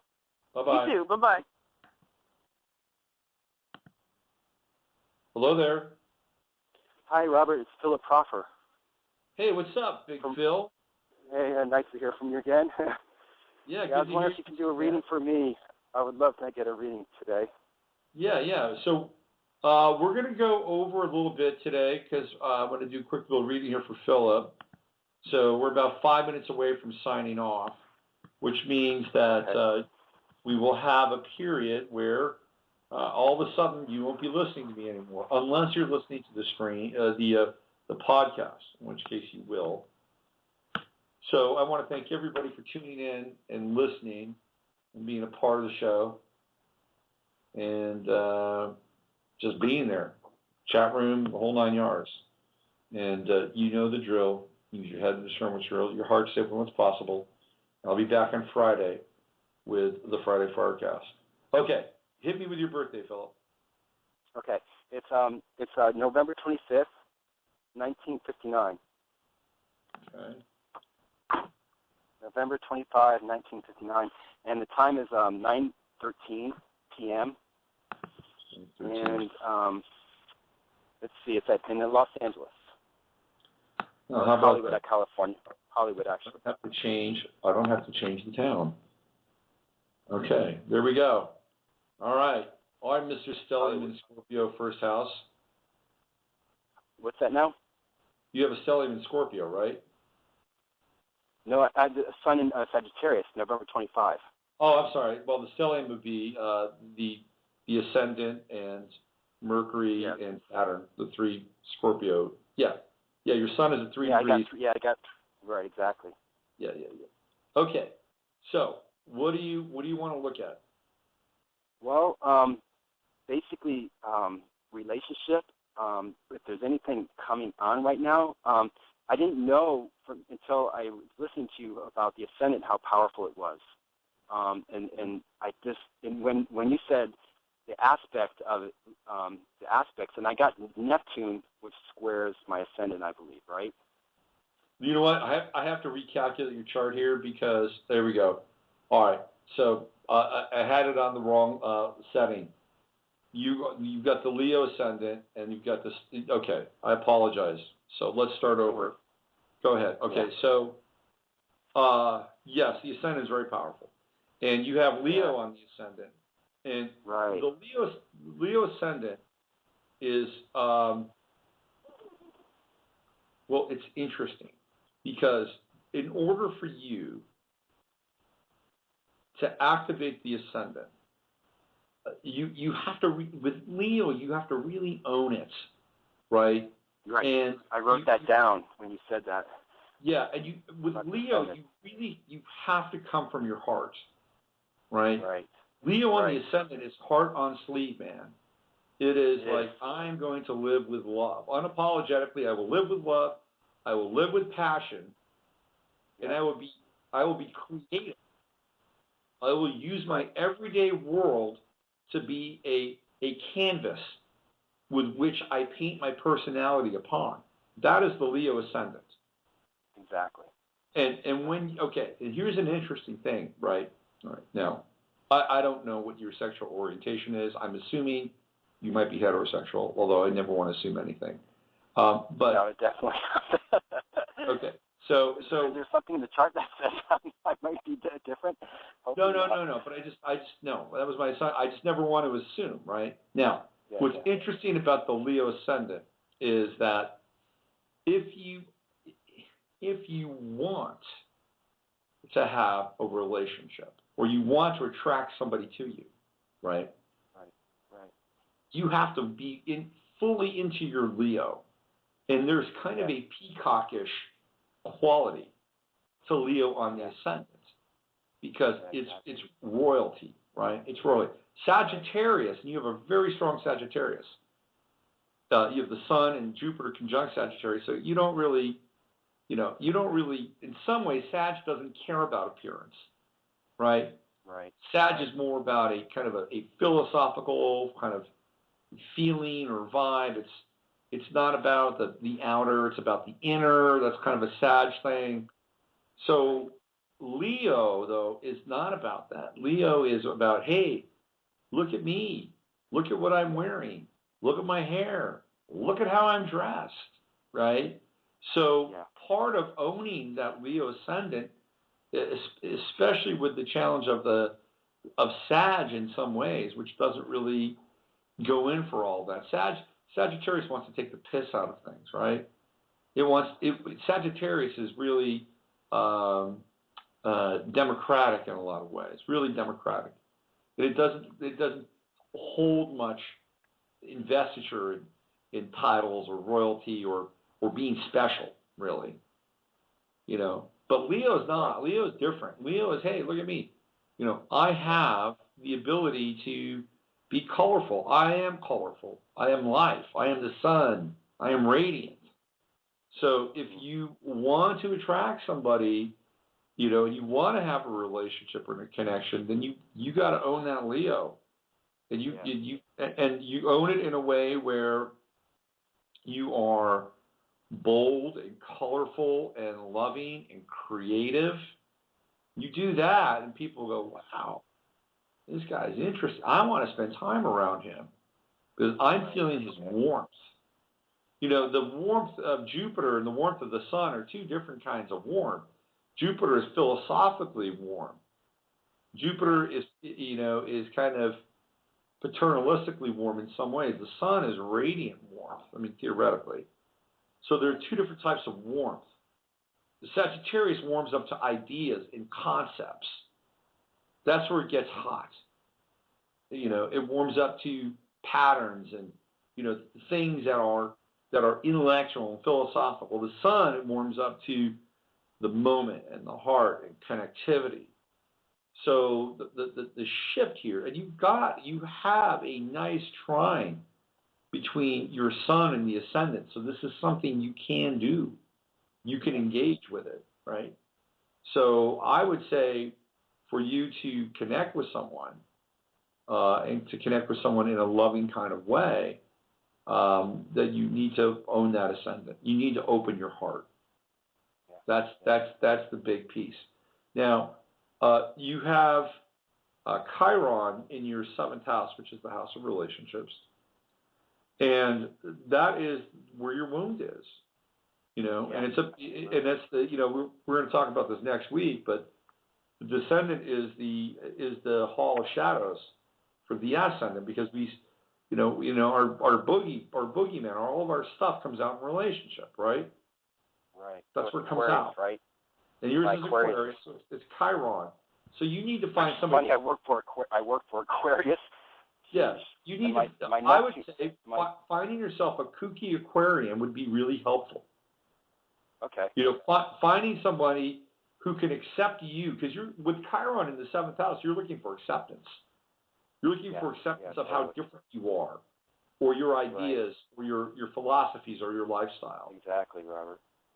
So they don't have to be Aquarius, but they have to be able to accept you. And a lot of times Aquarians can do that. If you could find somebody who has an Aquarian sun that is right around, I don't know, maybe like around the 30th of January, which would be kind of in trine, like at a midpoint between your sun and Jupiter, that'd be a perfect person. Right. Because you have a sun sextile, the sun would be in the 7th house. Your Venus is in Libra, and so, again, if you found an Aquarius, generally speaking, you'll find somebody with Venus in Aquarius. Mm-hmm. So you would have, this kind of simpatico with a Venus Aquarius person, air to air.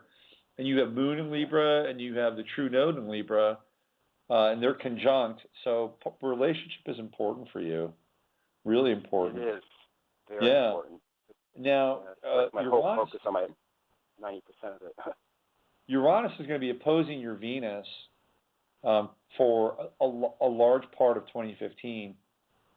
And when you get into Uranus-Venus oppositions, a couple things happen. You could meet somebody very quickly, and the relationship can end quickly. You could meet somebody quickly, and then the relationship might have to change really quickly. It may not be ending, but it could change. For instance, let's say you met somebody, you fell in love, and they were traveling to Portland, and that's how you met them, right? And then they'd have to go back to where they were. So now you're dealing with a long-distance relationship with the Uranus-Venus opposition, because Uranus is transiting your ninth house. The other thing is with the Uranus-Venus opposition, at times you could be attracted to a type of person you've never thought about before. Like somebody from another culture, or somebody from another religion, or somebody from another race. That's also very fairly common with the Uranus-Venus opposition. That you would be changing your notion about who you would be attracted to you, or who would be attracted to you, or who you would be attracted to. Because Uranus, I started off at the beginning of the show with Uranus and Aries, and so now there's the flip, right? So we're flipping your Venus, okay, well, wow, I didn't realize, here's a person, and I'm just throwing this out there. Here's a person who is disabled, and I had no idea that I could fall in love with a disabled person. That would be more Neptune in some ways, but I'm just giving you kind of an understanding of how that would work, right? Maybe it'd be more along the lines of, oh wow, I've fallen in love with a Christian, she's a Christian and she's from North Carolina, but I've never felt more unconditionally loved before. It'd be stuff like that, right? Okay. So be prepared for the unexpected, but Gotcha. But don't dismiss it outright, because this would be learning about how to embrace something other. You and I have a lot of components that are similar in our charts. I have Moon in Libra, I have Venus in Libra, I have Jupiter in Sagittarius. So I have Chiron in Aquarius, I have Saturn in Capricorn. So we're very similar in a lot of ways. Yeah. But your chart is theoretically below the horizon, and mine is above. So maybe we have the same lives, or we're working out different aspects. We're twin brothers or something. Something like that, man. Cosmically, yeah. Because I don't even know how I met you, actually. It's kind of funny how I met you. I don't know either, but we've had some interesting times, especially when I brought you on. Sure have. That was. Yeah. And I know that was. You know what? Karen, who is my boss, Max's wife, actually. Max is the one that runs Langenberg, but his wife is always commenting about you and always talking about you, how incredible you are and stuff. And I'm doing, go see his blogs. You should see his blogs; they're amazing. So I just love your blogs. I love what you do on for all of the people, and your research and all the people you interact with on the radio show. It's just incredible, Robert, what you do. It's mind-boggling, and how well-spoken you are. I would love to see you at Langenberg. Let's put it that way. And just by the way, just real quickly.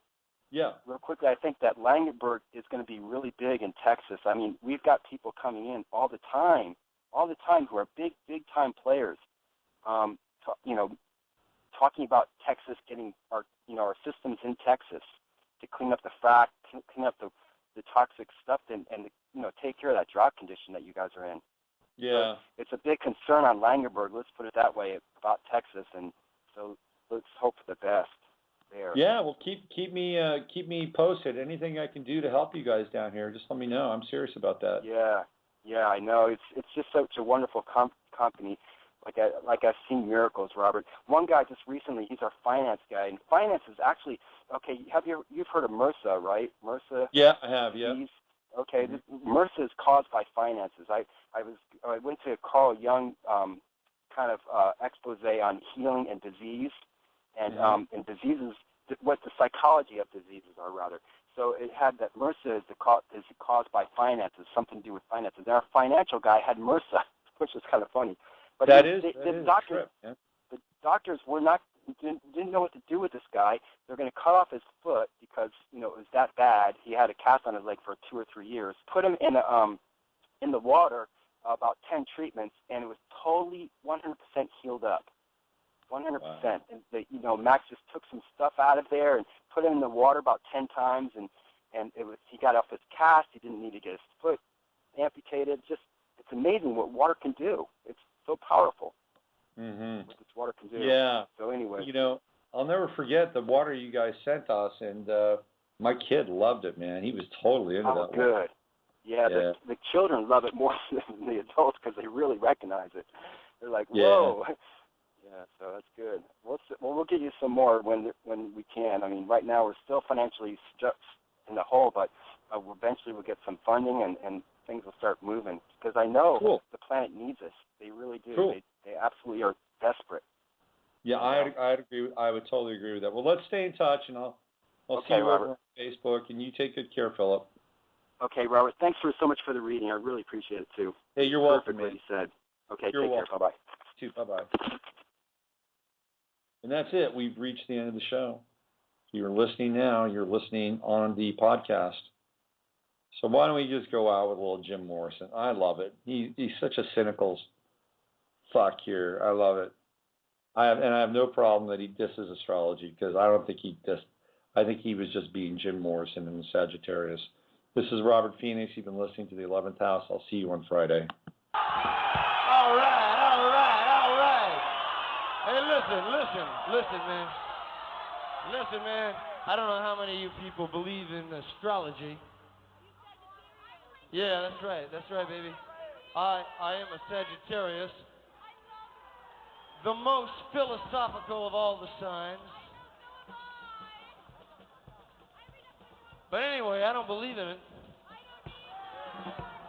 I think it's a bunch of bullshit myself. But I'll tell you this, man. I don't know what's gonna happen, man. But I want to have my kicks before the whole shithouse goes up in flames. All right.